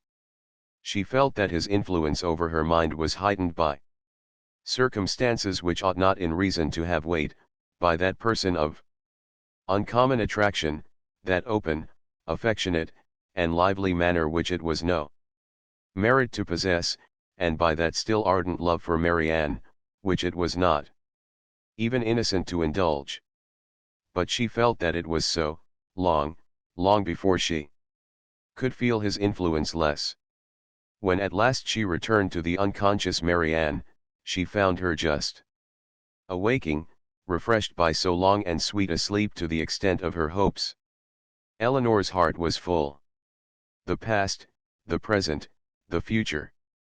Willoughby's visit, Marianne's safety, and her mother's expected arrival, threw her altogether into an agitation of spirits which kept off every indication of fatigue, and made her only fearful of betraying herself to her sister. Short was the time, however, in which that fear could affect her, for within half an hour after Willoughby's leaving the house, she was again called downstairs by the sound of another carriage, eager to save her mother from every unnecessary moment's horrible suspense. She ran immediately into the hall, and reached the outward door just in time to receive and support her as she entered it. Mrs. Dashwood, whose terror as they drew near the house had produced almost the conviction of Marianne's being no more, had no voice to inquire after her, no voice even for Eleanor, but she, waiting neither for salutation nor inquiry, instantly gave the joyful relief, and her mother, catching it with all her usual warmth, was in a moment as much overcome by her happiness, as she had been before by her fears. She was supported into the drawing room between her daughter and her friend, and there, shedding tears of joy, though still unable to speak, embraced Eleanor again and again, turning from her at intervals to press Colonel Brandon's hand, with a look which spoke at once her gratitude, and her conviction of his sharing with herself in the bliss of the moment. He shared it, however, in a silence even greater than her own. As soon as Mrs. Dashwood had recovered herself, to see Marianne was her first desire, and in 2 minutes she was with her beloved child, rendered dearer to her than ever by absence, unhappiness, and danger. Eleanor's delight, as she saw what each felt in the meeting, was only checked by an apprehension of its robbing Marianne of farther sleep, but Mrs. Dashwood could be calm, could be even prudent, when the life of a child was at stake, and Marianne, satisfied in knowing her mother was near her, and conscious of being too weak for conversation, submitted readily to the silence and quiet prescribed by every nurse around her. Mrs. Dashwood would sit up with her all night, and Eleanor, in compliance with her mother's entreaty, went to bed. But the rest, which one night entirely sleepless, and many hours of the most wearing anxiety seemed to make requisite, was kept off by irritation of spirits. Willoughby, poor Willoughby, as she now allowed herself to call him, was constantly in her thoughts. She would not but have heard his vindication for the world, and now blamed, now acquitted herself for having judged him so harshly before. But her promise of relating it to her sister was invariably painful. She dreaded the performance of it, dreaded what its effect on Marianne might be, doubted whether after such an explanation she could ever be happy with another, and for a moment wished Willoughby a widower. Then, remembering Colonel Brandon, reproved herself, felt that to his sufferings and his constancy far more than to his rivals, the reward of her sister was due, and wished anything rather than Mrs. Willoughby's death. The shock of Colonel Brandon's errand at Barton had been much softened to Mrs. Dashwood by her own previous alarm, for so great was her uneasiness about Marianne, that she had already determined to set out for Cleveland on that very day, without waiting for any further intelligence, and had so far settled her journey before his arrival, that the Careys were then expected every moment to fetch Margaret away, as her mother was unwilling to take her where there might be infection. Marianne continued to mend every day, and the brilliant cheerfulness of Mrs. Dashwood's looks and spirits proved her to be, as she repeatedly declared herself, one of the happiest women in the world. Eleanor could not hear the declaration, nor witness its proofs without sometimes wondering whether her mother ever recollected Edward. But Mrs. Dashwood, trusting to the temperate account of her own disappointment which Eleanor had sent her, was led away by the exuberance of her joy to think only of what would increase it. Marianne was restored to her from a danger in which, as she now began to feel, her own mistaken judgment in encouraging the unfortunate attachment to Willoughby, had contributed to place her, and in her recovery she had yet another source of joy unthought of by Eleanor. It was thus imparted to her, as soon as any opportunity of private conference between them occurred. At last we are alone. My Eleanor, you do not yet know all my happiness. Colonel Brandon loves Marianne. He has told me so himself. Her daughter, feeling by turns both pleased and pained, surprised and not surprised, was all silent attention. You are never like me, dear Eleanor, or I should wonder at your composure. Now, had I sat down to wish for any possible good to my family, I should have fixed on Colonel Brandon's marrying one of you as the object most desirable. And I believe Marianne will be the most happy with him of the two. Eleanor was half inclined to ask her reason for thinking so, because satisfied that none founded on an impartial consideration of their age, characters, or feelings, could be given, but her mother must always be carried away by her imagination on any interesting subject, and therefore instead of an inquiry, she passed it off with a smile. He opened his whole heart to me yesterday as we traveled. It came out quite unawares, quite undesignedly. I, you may well believe, could talk of nothing but my child. He could not conceal his distress. I saw that it equalled my own, and he perhaps, thinking that mere friendship, as the world now goes, would not justify so warm a sympathy, or rather, not thinking at all, I suppose giving way to irresistible feelings, made me acquainted with his earnest, tender, constant affection for Marianne. He has loved her, my Eleanor, ever since the first moment of seeing her. Here, however, Eleanor perceived not the language, not the professions of Colonel Brandon, but the natural embellishments of her mother's active fancy, which fashioned everything delightful to her as it chose. His regard for her, infinitely surpassing anything that Willoughby ever felt or feigned, as much more warm, as more sincere or constant, which ever we are to call it, has subsisted through all the knowledge of dear Marianne's unhappy prepossession for that worthless young man, and without selfishness, without encouraging a hope, could he have seen her happy with another. Such a noble mind, such openness, such sincerity, no one can be deceived in him. Colonel Brandon's character, said Eleanor, as an excellent man, is well established.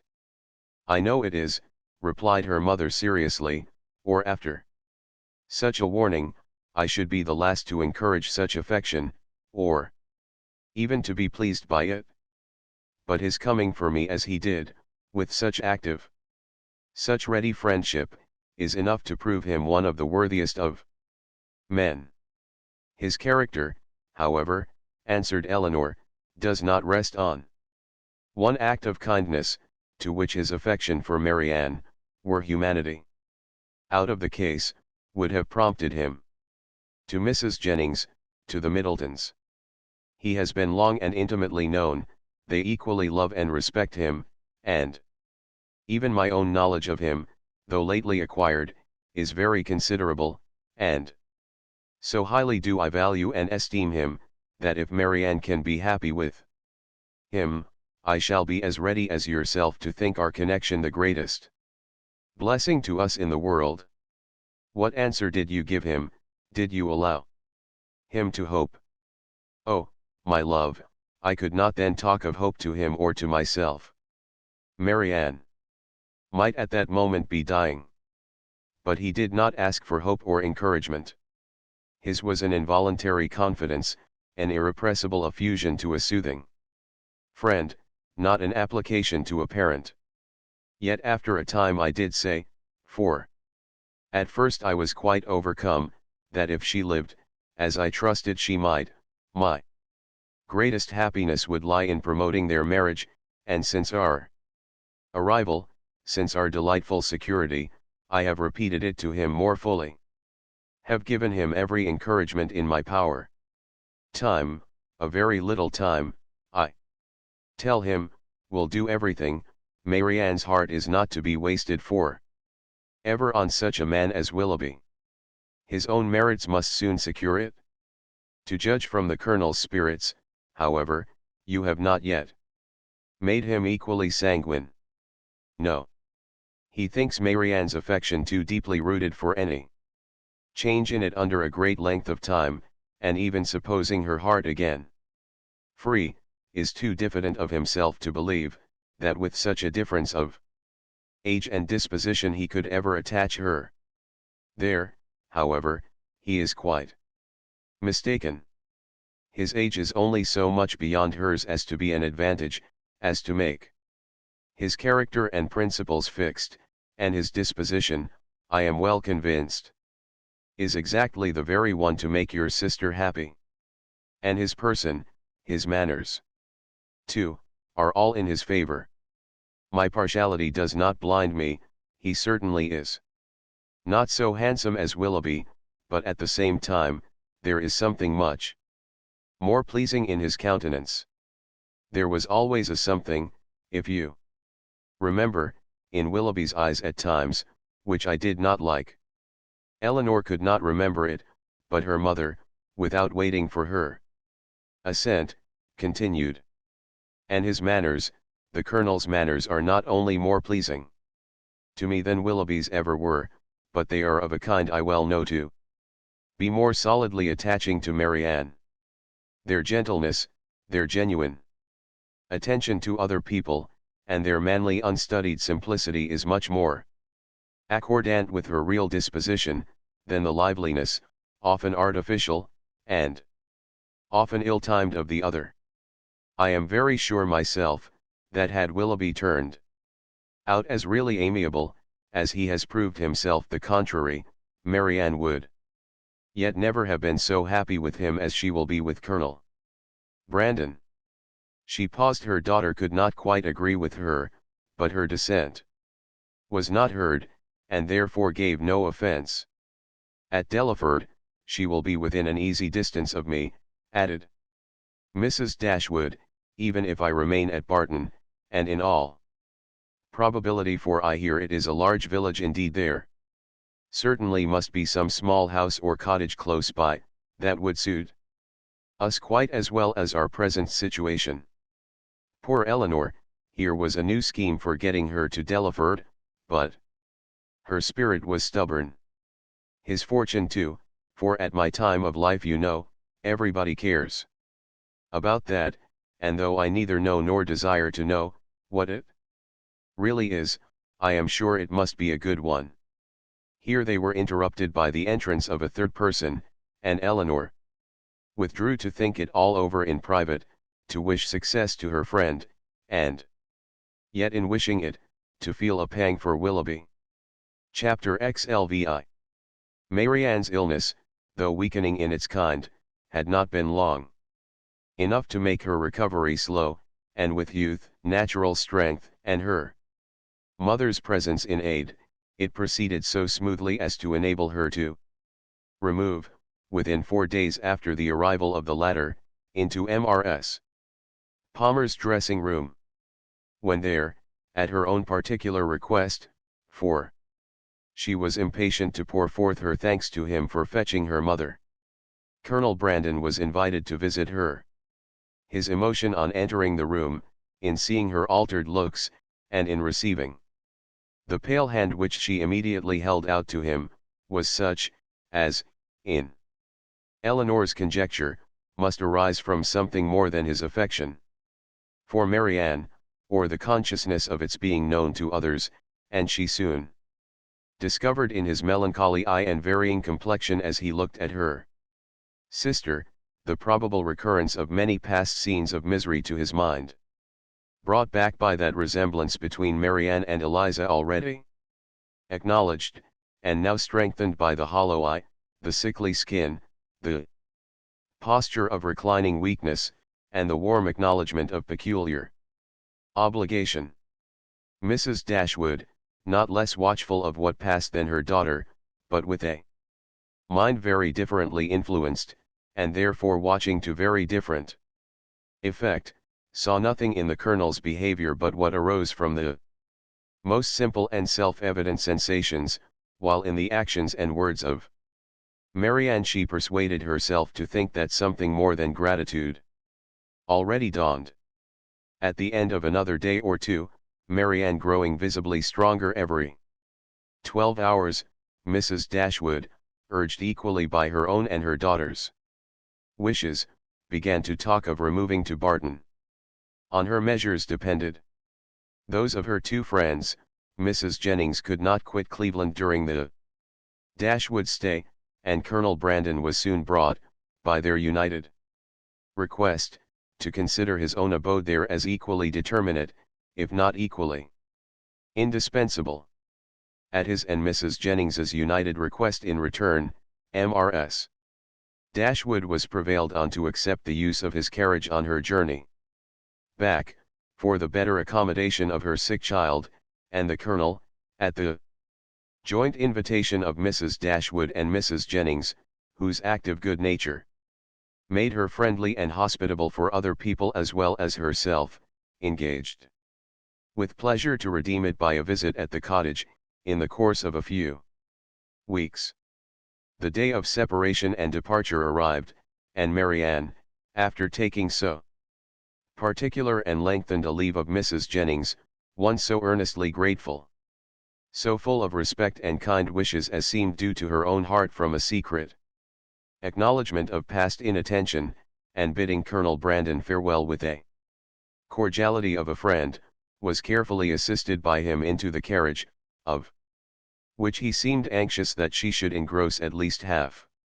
Mrs. Dashwood and Eleanor then followed, and the others were left by themselves, to talk of the travellers, and feel their own dullness, till Mrs. Jennings was summoned to her chaise to take comfort in the gossip of her maid for the loss of her two young companions, and Colonel Brandon immediately afterwards took his solitary way to Delaford. The Dashwoods were 2 days on the road, and Marianne bore her journey on both without essential fatigue. Everything that the most zealous affection, the most solicitous care could do to render her comfortable, was the office of each watchful companion, and each found their reward in her bodily ease, and her calmness of spirits. To Eleanor, the observation of the latter was particularly grateful. She, who had seen her week after week so constantly suffering, oppressed by anguish of heart which she had neither courage to speak of, nor fortitude to conceal, now saw with a joy, which no other could equally share, an apparent composure of mind, which, in being the result as she trusted of serious reflection, must eventually lead her to contentment and cheerfulness.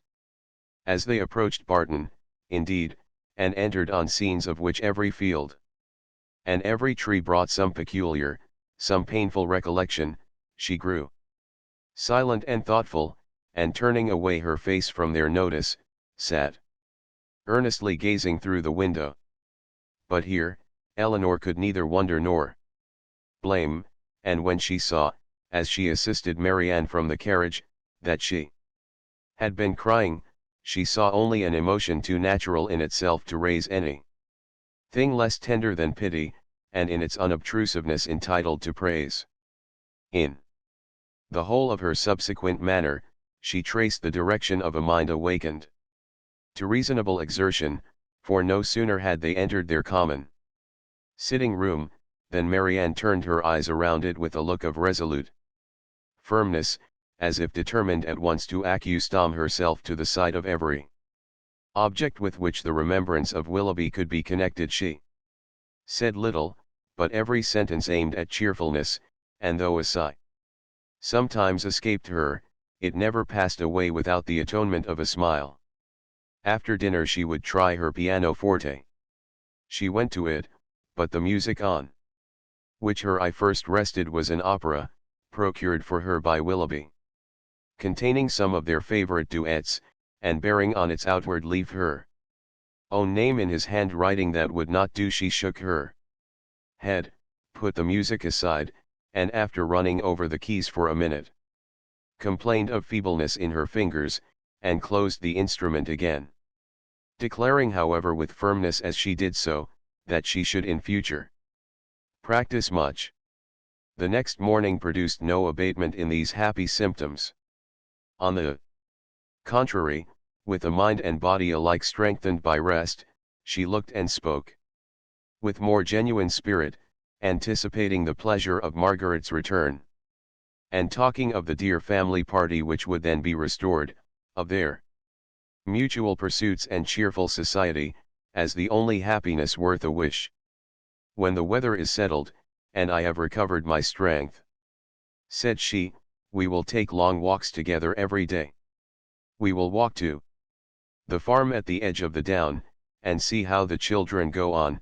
We will walk to Sir John's new plantations at Barton Cross, and the Abbey land, and we will often go to the old ruins of the Priory, and try to trace its foundations.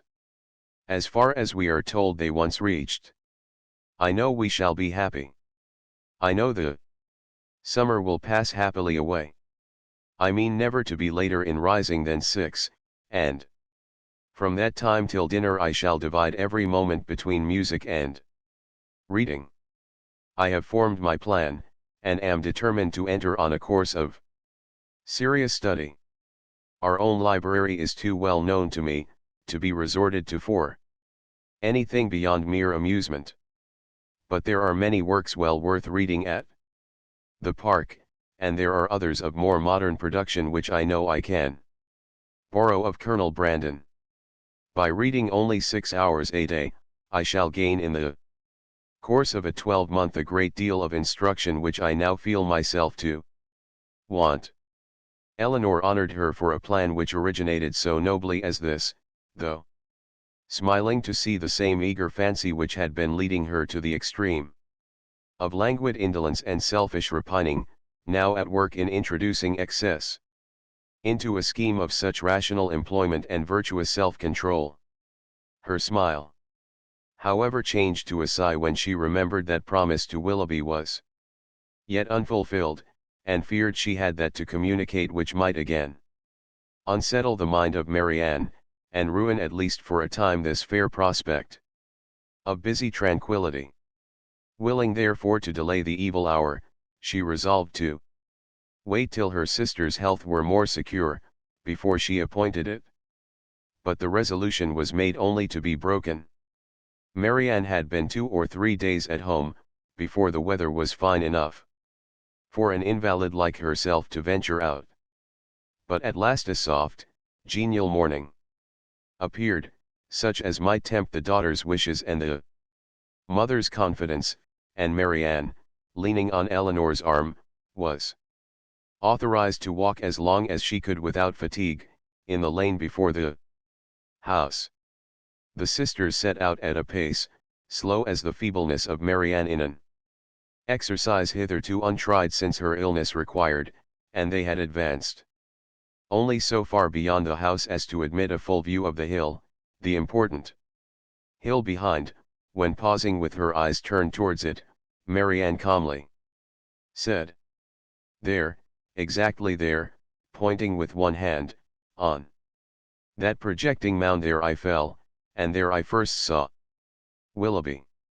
Her voice sunk with the word, but presently reviving she added, "I am thankful to find that I can look with so little pain on the spot." "Shall we ever talk on that subject, Eleanor?" hesitatingly it was said. "Or will it be wrong?" "I can talk of it now, I hope, as I ought to do." Eleanor tenderly invited her to be open. "As for regret," said Marianne, "I have done with that, as far as he is concerned. I do not mean to talk to you of what my feelings have been for him, but what they are now.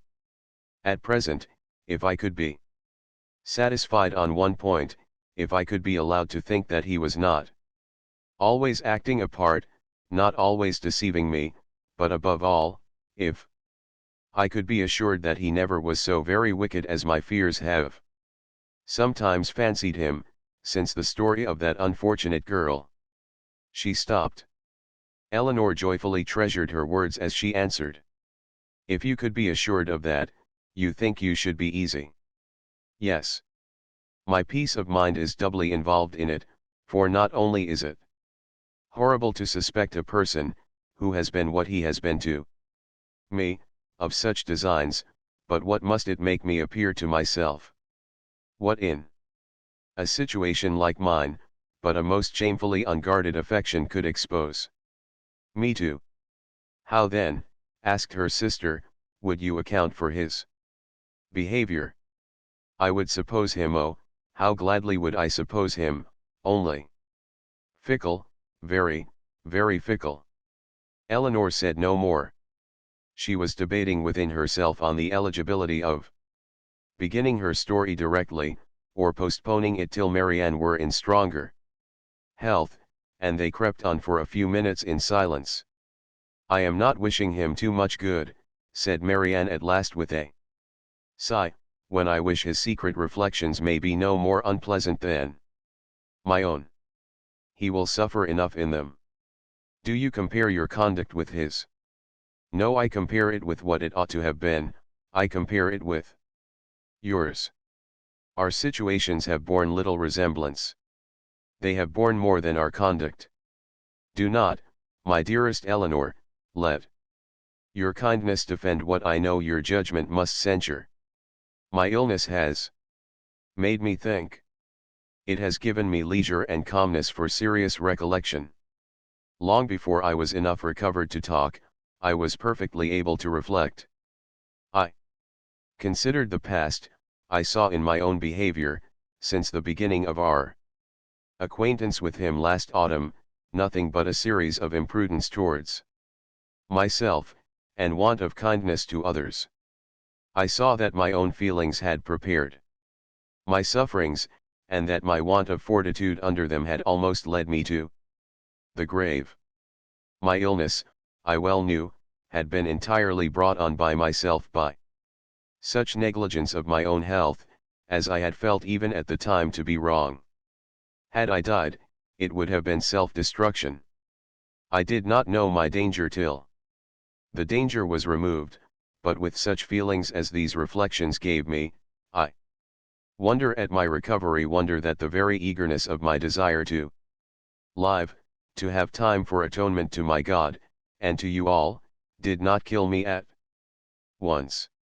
Had I died, in what peculiar misery should I have left you, my nurse, my friend, my sister? You, who had seen all the fretful selfishness of my latter days, who had known all the murmurings of my heart.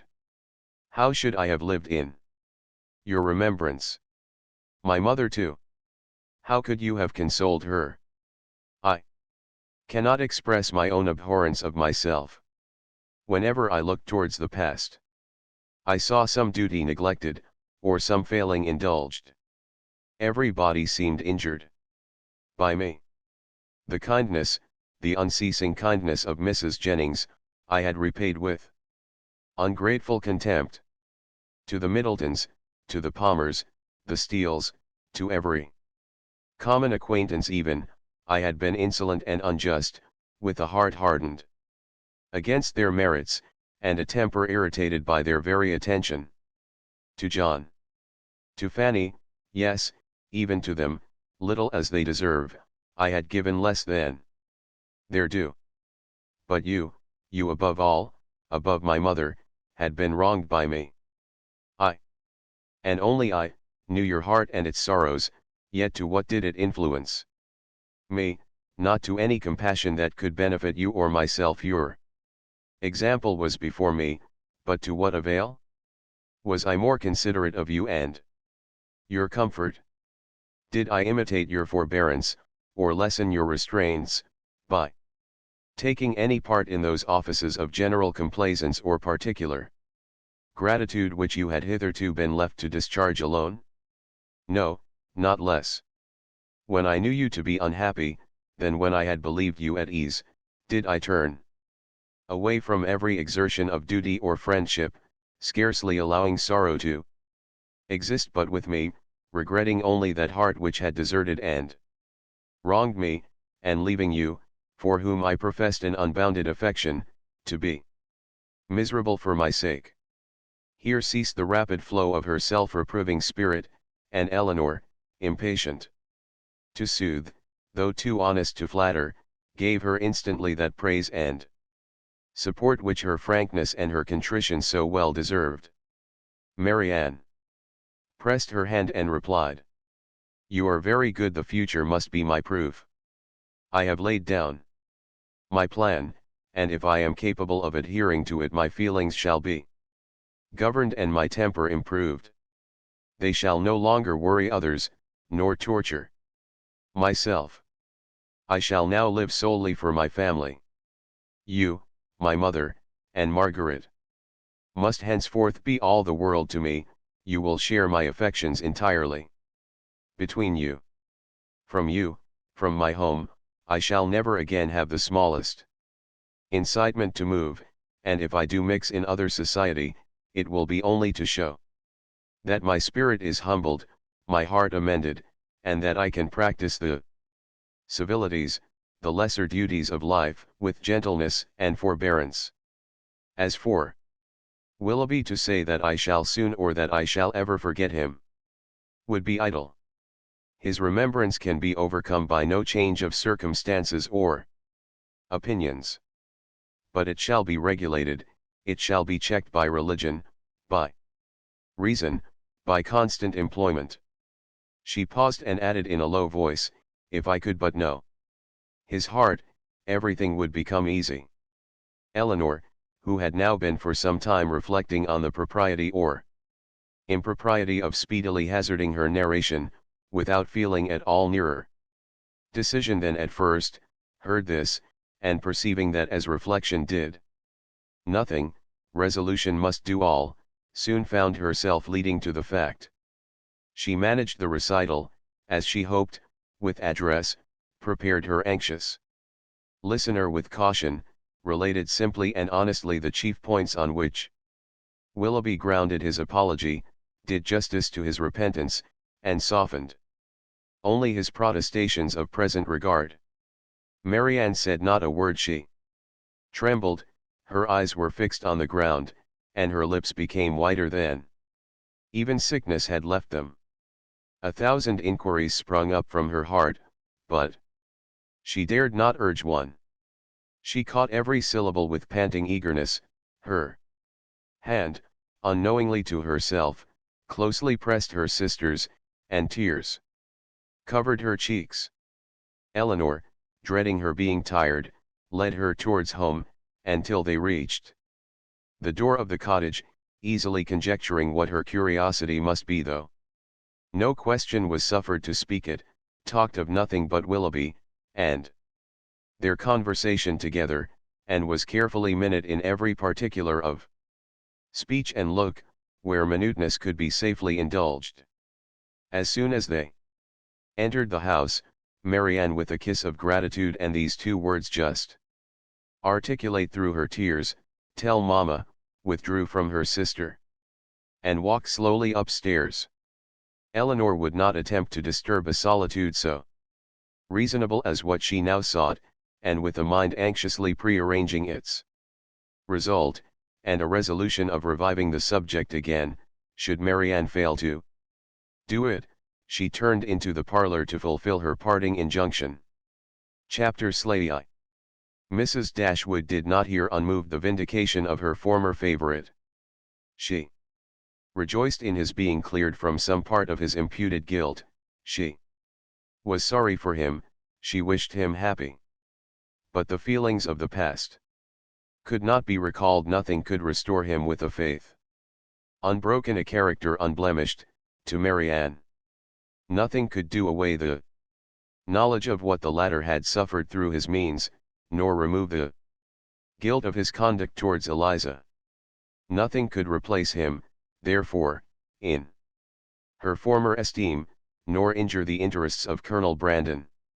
Had Mrs. Dashwood, like her daughter, heard Willoughby's story from himself, had she witnessed his distress, and been under the influence of his countenance and his manner, it is probable that her compassion would have been greater.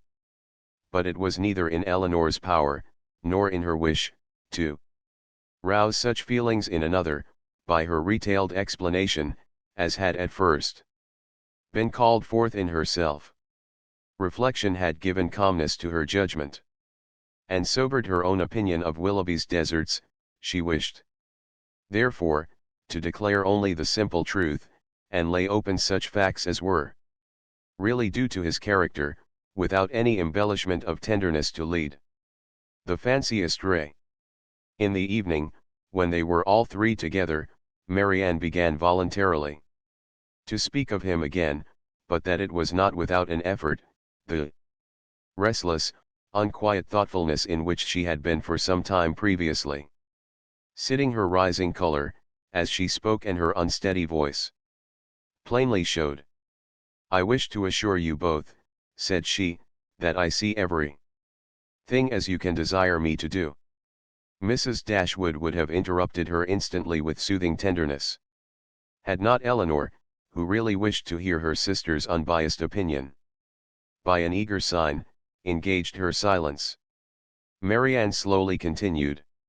It is a great relief to me what Eleanor told me this morning. I have now heard exactly what I wished to hear. For some moments her voice was lost, but recovering herself, she added, and with greater calmness than before, I am now perfectly satisfied.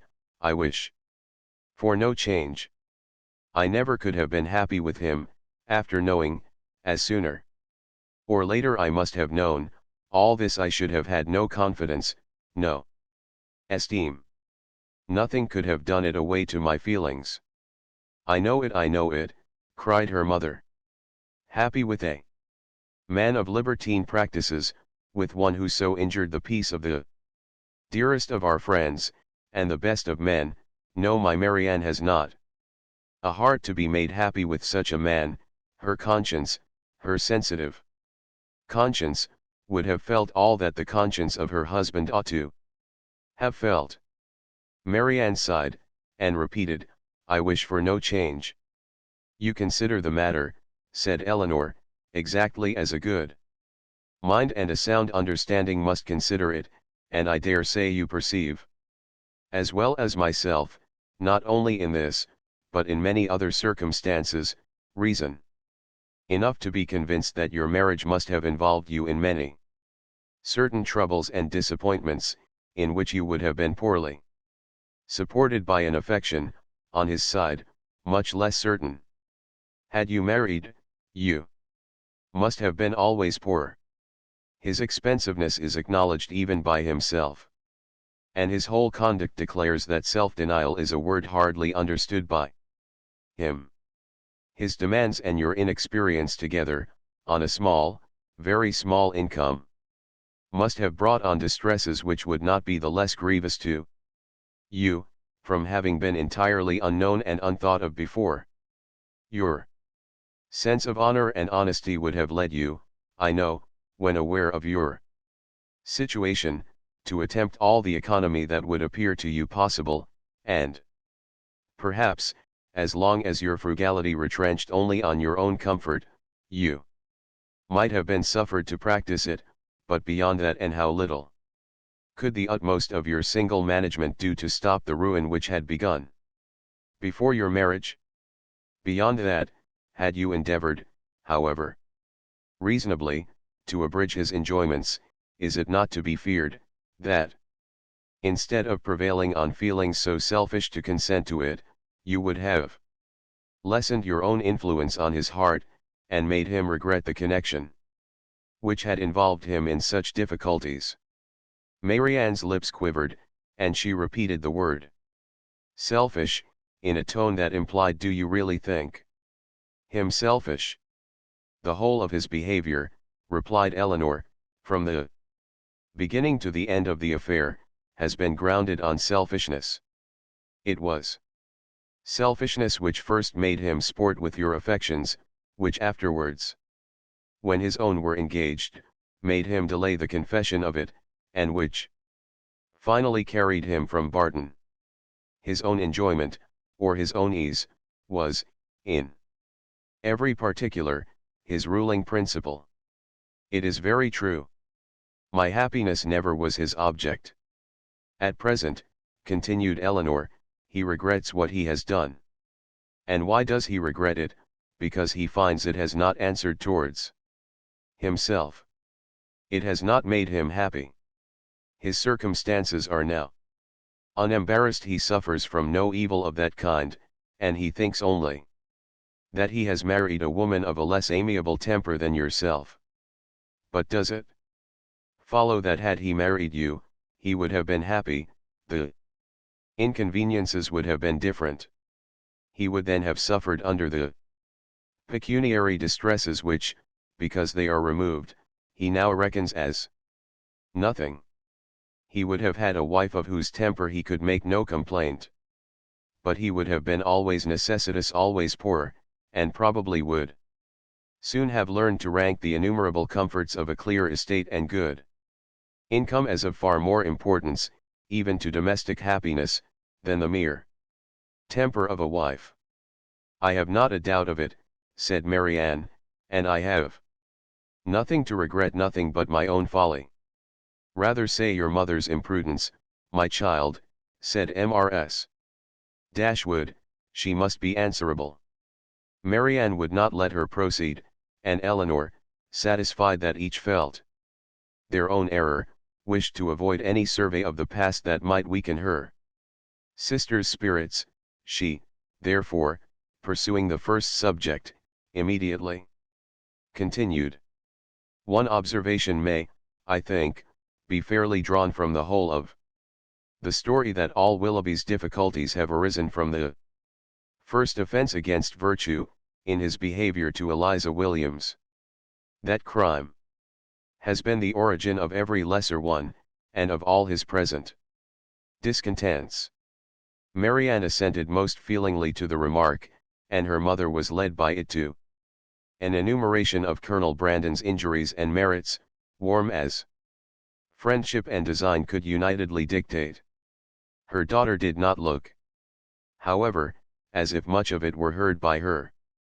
Elinor, according to her expectation, saw on the 2 or 3 following days that Marianne did not continue to gain strength as she had done, but while her resolution was unsubdued, and she still tried to appear cheerful and easy, her sister could safely trust to the effect of time upon her health.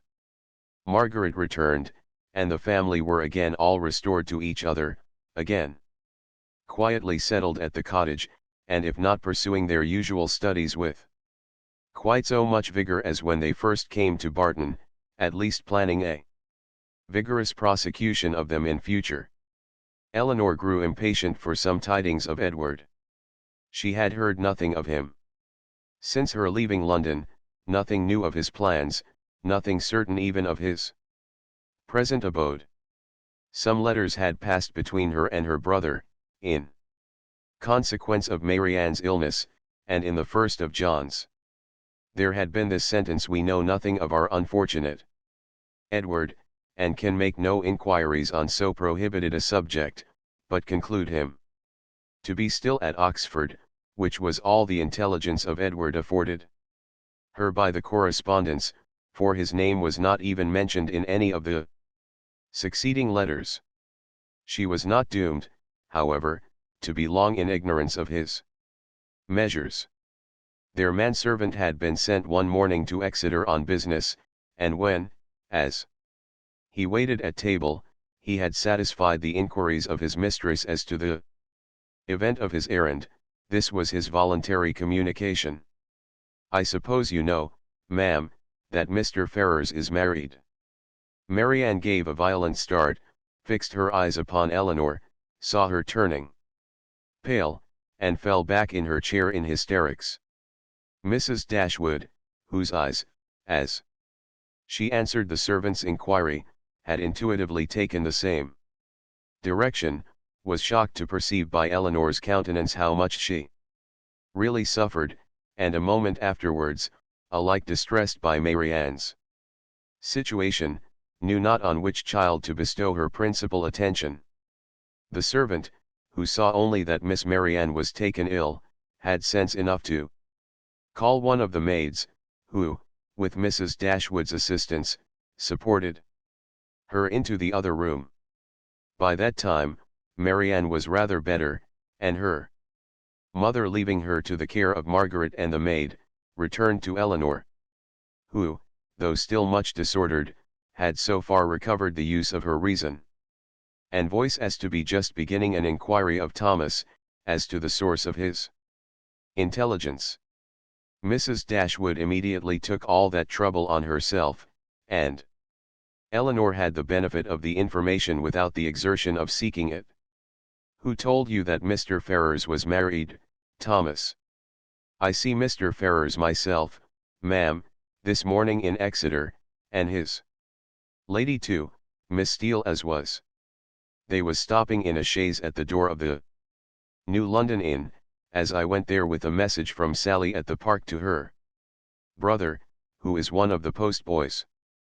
I happened to look up as I went by the chaise, and so I see directly it was the youngest Miss Steele, so I took off my hat, and she knew me and called to me, and inquired after you, ma'am, and the young ladies, especially Miss Marianne, and bid me I should give her compliments and Mr. Ferrars's, their best compliments and service, and how sorry they had not time to come on and see you, but they was in a great hurry to go forwards, for they was going further down for a little while.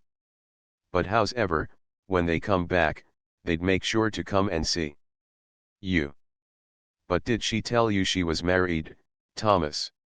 Yes, ma'am.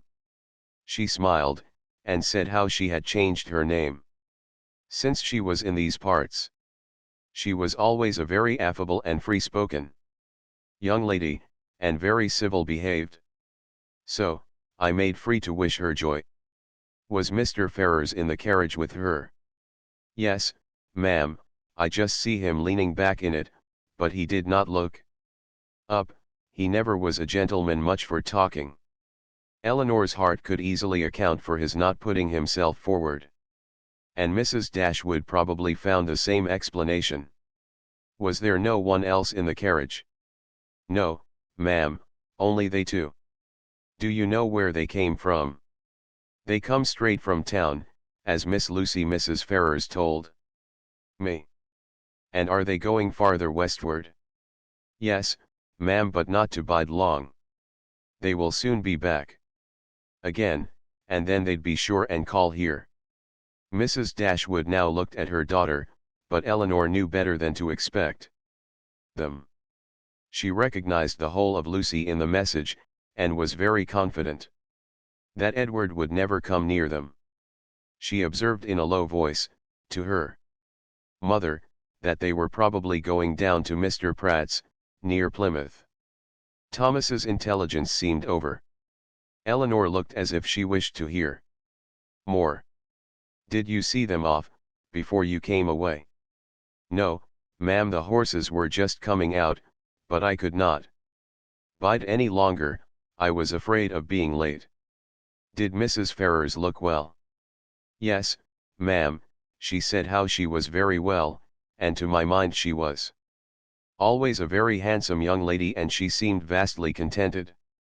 Mrs. Dashwood could think of no other question, and Thomas and the tablecloth, now alike needless, were soon afterwards dismissed. Marianne had already sent to say that she should eat nothing more. Mrs. Dashwood's and Eleanor's appetites were equally lost, and Margaret might think herself very well off, that with so much uneasiness as both her sisters had lately experienced, so much reason as they had often had to be careless of their meals, she had never been obliged to go without her dinner before. When the dessert and the wine were arranged, and Mrs. Dashwood and Eleanor were left by themselves, they remained long together in a similarity of thoughtfulness and silence. Mrs. Dashwood feared to hazard any remark, and ventured not to offer consolation. She now found that she had erred in relying on Eleanor's representation of herself, and justly concluded that every thing had been expressly softened at the time, to spare her from an increase of unhappiness, suffering as she then had suffered for Marianne. She found that she had been misled by the careful, the considerate attention of her daughter. To think the attachment, which once she had so well understood, much slighter in reality than she had been wont to believe, or than it was now proved to be. She feared that under this persuasion she had been unjust, inattentive, nay, almost unkind, to her Eleanor, that Marianne's affliction, because more acknowledged, more immediately before her, had too much engrossed her tenderness, and led her away to forget that in Eleanor she might have a daughter, suffering almost as much, certainly with less self-provocation, and greater fortitude. Chapter 8. Eleanor now found the difference between the expectation of an unpleasant event, however certain the mind may be told to consider it, and certainty itself. She now found, that in spite of herself, she had always admitted a hope, while Edward remained single, that something would occur to prevent his marrying Lucy, that some resolution of his own, some mediation of friends, or some more eligible opportunity of establishment for the lady, would arise to assist the happiness of all. But he was now married, and she condemned her heart for the lurking flattery, which so much heightened the pain of the intelligence. That he should be married soon, before, as she imagined, he could be in orders, and consequently before he could be in possession of the living, surprised her a little at first. But she soon saw how likely it was that Lucy, in her self-provident care, in her haste to secure him, should overlook everything but the risk of delay. They were married in town, and now hastening down to her uncle's. What had Edward felt on being within 4 miles from Barton, on seeing her mother's servant, on hearing Lucy's message? They would soon, she supposed, be settled at Delaford, that place in which so much conspired to give her an interest, which she wished to be acquainted with, and yet desired to avoid. She saw them in an instant in their parsonage house, saw in Lucy, the active, contriving manager, uniting at once a desire of smart appearance with the utmost frugality, and ashamed to be suspected of half her economical practices, pursuing her own interest in every thought, courting the favor of Colonel Brandon, of Mrs. Jennings, and of every wealthy friend. In Edward she knew not what she saw, nor what she wished to see, happy or unhappy nothing pleased her, she turned away her head from every sketch of him. Eleanor flattered herself that some one of their connections in London would write to them to announce the event, and give farther particulars, but day after day passed off, and brought no letter, no tidings. Though uncertain that any one were to blame, she found fault with every absent friend. They were all thoughtless or indolent. "When do you write to Colonel Brandon, ma'am?" was an inquiry which sprung from the impatience of her mind to have something going on. "I wrote to him, my love, last week, and rather expect to see, than to hear from him again. I earnestly pressed his coming to us, and should not be surprised to see him walk in today or tomorrow, or any day." This was gaining something to look forward to. Colonel Brandon must have some information to give. Scarcely had she so determined it, when the figure of a man on horseback drew her eyes to the window. He stopped at their gate. It was a gentleman, it was Colonel Brandon himself. Now she could hear more, and she trembled in expectation of it. But it was not Colonel Brandon, neither his air, nor his height. Were it possible, she must say it must be Edward. She looked again. He had just dismounted, she could not be mistaken, it was Edward. She moved away and sat down. "He comes from Mr. Pratt's purposely to see us. I will be calm, I will be mistress of myself." In a moment she perceived that the others were likewise aware of the mistake. She saw her mother and Marianne change color, saw them look at herself, and whisper a few sentences to each other. She would have given the world to be able to speak and to make them understand that she hoped no coolness, no slight, would appear in their behavior to him, but she had no utterance, and was obliged to leave all to their own discretion. Not a syllable passed aloud. They all waited in silence for the appearance of their visitor.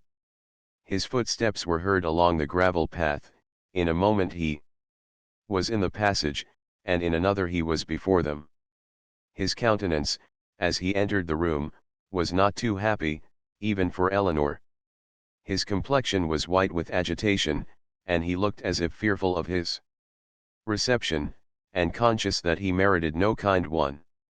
Mrs. Dashwood, however, conforming, as she trusted, to the wishes of that daughter, by whom she then meant in the warmth of her heart to be guided in everything, met him with a look of forced complacency, gave him her hand, and wished him joy.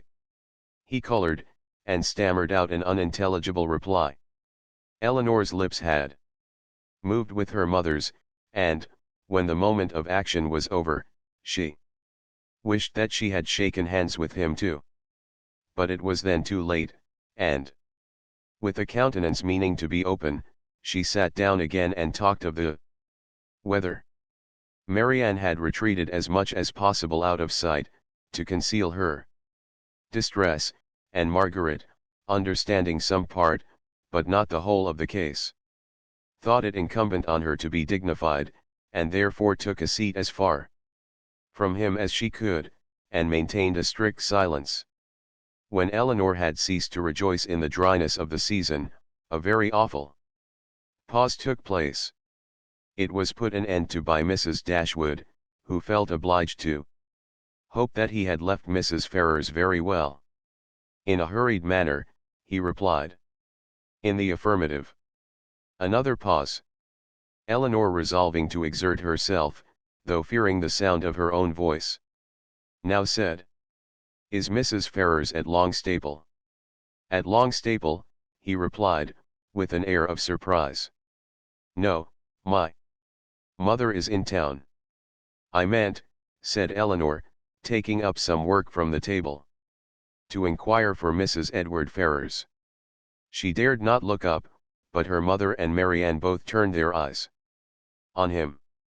He colored, seemed perplexed, looked doubtingly, and, after some hesitation, said, "Perhaps you mean my brother, you mean Mrs. Mrs. Robert Ferrars." "Mrs. Robert Ferrars," was repeated by Marianne and her mother in an accent of the utmost amazement, and though Eleanor could not speak, even her eyes were fixed on him with the same impatient wonder. He rose from his seat, and walked to the window, apparently from not knowing what to do. Took up a pair of scissors that lay there, and while spoiling both them and their sheath by cutting the latter to pieces as he spoke, said, in a hurried voice, "Perhaps you do not know, you may not have heard that my brother is lately married to the youngest, to Miss Lucy Steele." His words were echoed with unspeakable astonishment by all but Eleanor, who sat with her head leaning over her work, in a state of such agitation as made her hardly know where she was. "Yes," said he, "they were married last week, and are now at Dawlish." Eleanor could sit it no longer. She almost ran out of the room, and as soon as the door was closed, burst into tears of joy, which at first she thought would never cease. Edward, who had till then looked anywhere, rather than at her, saw her hurry away, and perhaps saw or even heard her emotion, for immediately afterwards he fell into a reverie, which no remarks, no inquiries, no affectionate address of Mrs. Dashwood could penetrate, and at last, without saying a word, quitted the room, and walked out towards the village, leaving the others in the greatest astonishment and perplexity on a change in his situation, so wonderful and so sudden, a perplexity which they had no means of lessening but by their own conjectures. Chapter XLIX. Unaccountable, however, as the circumstances of his release might appear to the whole family, it was certain that Edward was free, and to what purpose that freedom would be employed was easily predetermined by all, for after experiencing the blessings of one imprudent engagement, contracted without his mother's consent, as he had already done for more than 4 years, nothing less could be expected of him in the failure of that than the immediate contraction of another. His errand at Barton, in fact, was a simple one.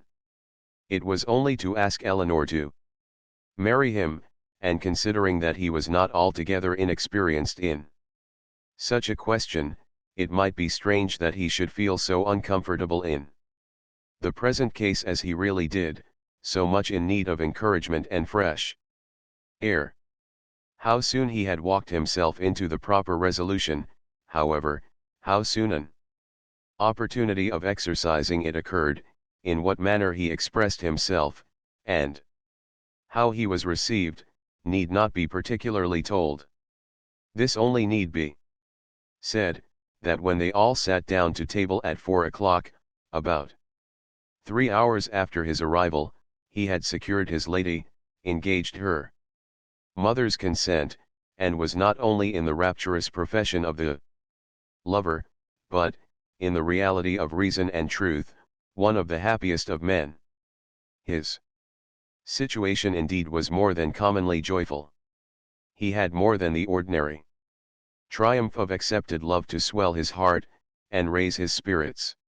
He was released without any reproach to himself, from an entanglement which had long formed his misery, from a woman whom he had long ceased to love, and elevated at once to that security with another, which he must have thought of almost with despair, as soon as he had learned to consider it with desire. He was brought, not from doubt or suspense, but from misery to happiness, and the change was openly spoken in such a genuine, flowing, grateful cheerfulness, as his friends had never witnessed in him before. His heart was now open to Eleanor, all its weaknesses, all its errors confessed. And his first boyish attachment to Lucy treated with all the philosophic dignity of 24. "It was a foolish, idle inclination on my side," said he. "The consequence of ignorance of the world, and want of employment. Had my mother given me some active profession when I was removed at 18 from the care of Mr. Pratt, I think, nay, I am sure, it would never have happened. For though I left Longstaple with what I thought, at the time, a most unconquerable preference for his niece, yet had I then had any pursuit, any object to engage my time and keep me at a distance from her for a few months, I should very soon have outgrown the fancied attachment, especially by mixing more with the world, as in such case I must have done. But instead of having anything to do, instead of having any profession chosen for me, or being allowed to choose any myself, I returned home to be completely idle, and for the first 12 months afterwards I had not even the nominal employment, which belonging to the university would have given me, for I was not entered at Oxford till I was 19. I had therefore nothing in the world to do, but to fancy myself in love, and as my mother did not make my home in every respect comfortable, as I had no friend, no companion in my brother, and disliked new acquaintance, it was not unnatural for me to be very often at Longstaple, where I always felt myself at home, and was always sure of a welcome, and accordingly I spent the greatest part of my time there from 18 to 19. Lucy appeared everything that was amiable and obliging.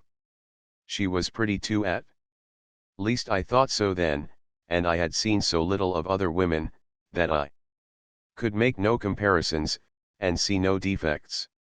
Considering everything, therefore, I hope, foolish as our engagement was, foolish as it has since in every way been proved, it was not at the time an unnatural or an inexcusable piece of folly. The change which a few hours had wrought in the minds and the happiness of the Dashwoods, was such so great as promised them all, the satisfaction of a sleepless night. Mrs. Dashwood, too happy to be comfortable, knew not how to love Edward, nor praise Eleanor enough, how to be enough thankful for his release without wounding his delicacy, nor how at once to give them leisure for unrestrained conversation together, and yet enjoy, as she wished, the sight and society of both. Marianne could speak her happiness only by tears. Comparisons would occur, regrets would arise, and her joy, though sincere as her love for Her sister, was of a kind to give her neither spirits nor language. But Eleanor, how are her feelings to be described? From the moment of learning that Lucy was married to another, that Edward was free, to the moment of his justifying the hopes which had so instantly followed, she was everything by turns but tranquil. But when the second moment had passed, when she found every doubt, every solicitude removed, compared her situation with what so lately it had been, saw him honorably released from his former engagement, saw him instantly profiting by the release, to address herself and declare an affection as tender, as constant as she had ever supposed it to be, she was oppressed, she was overcome by her own felicity, and happily disposed as is the human mind to be easily familiarized with any change for the better. It required several hours to give sedateness to her spirits, or any degree of tranquility to her heart. Edward was now fixed at the cottage at least for a week, for whatever other claims might be made on him, it was impossible that less than a week should be given up to the enjoyment of Eleanor's company, or suffice to say half that was to be said of the past, the present, and the future, for though a very few hours spent in the hard labor of incessant talking will dispatch more subjects than can really be in common between any two rational creatures, yet with lovers it is different. Between them no subject is finished, no communication is even made, till it has been made at least 20 times over.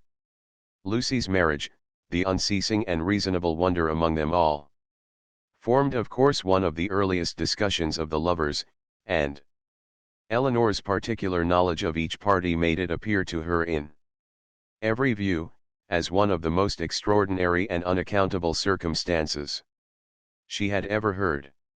How they could be thrown together, and by what attraction Robert could be drawn on to marry a girl, of whose beauty she had herself heard him speak without any admiration, a girl too already engaged to his brother, and on whose account that brother had been thrown off by his family. It was beyond her comprehension to make out.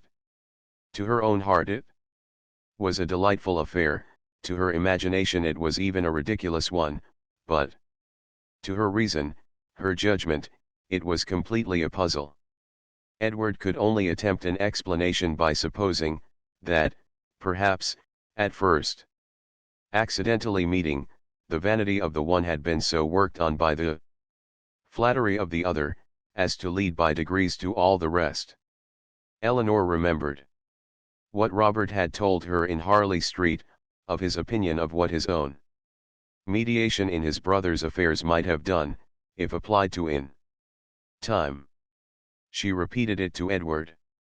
That was exactly like Robert, was his immediate observation. And that, he presently added, might perhaps be in his head when the acquaintance between them first began.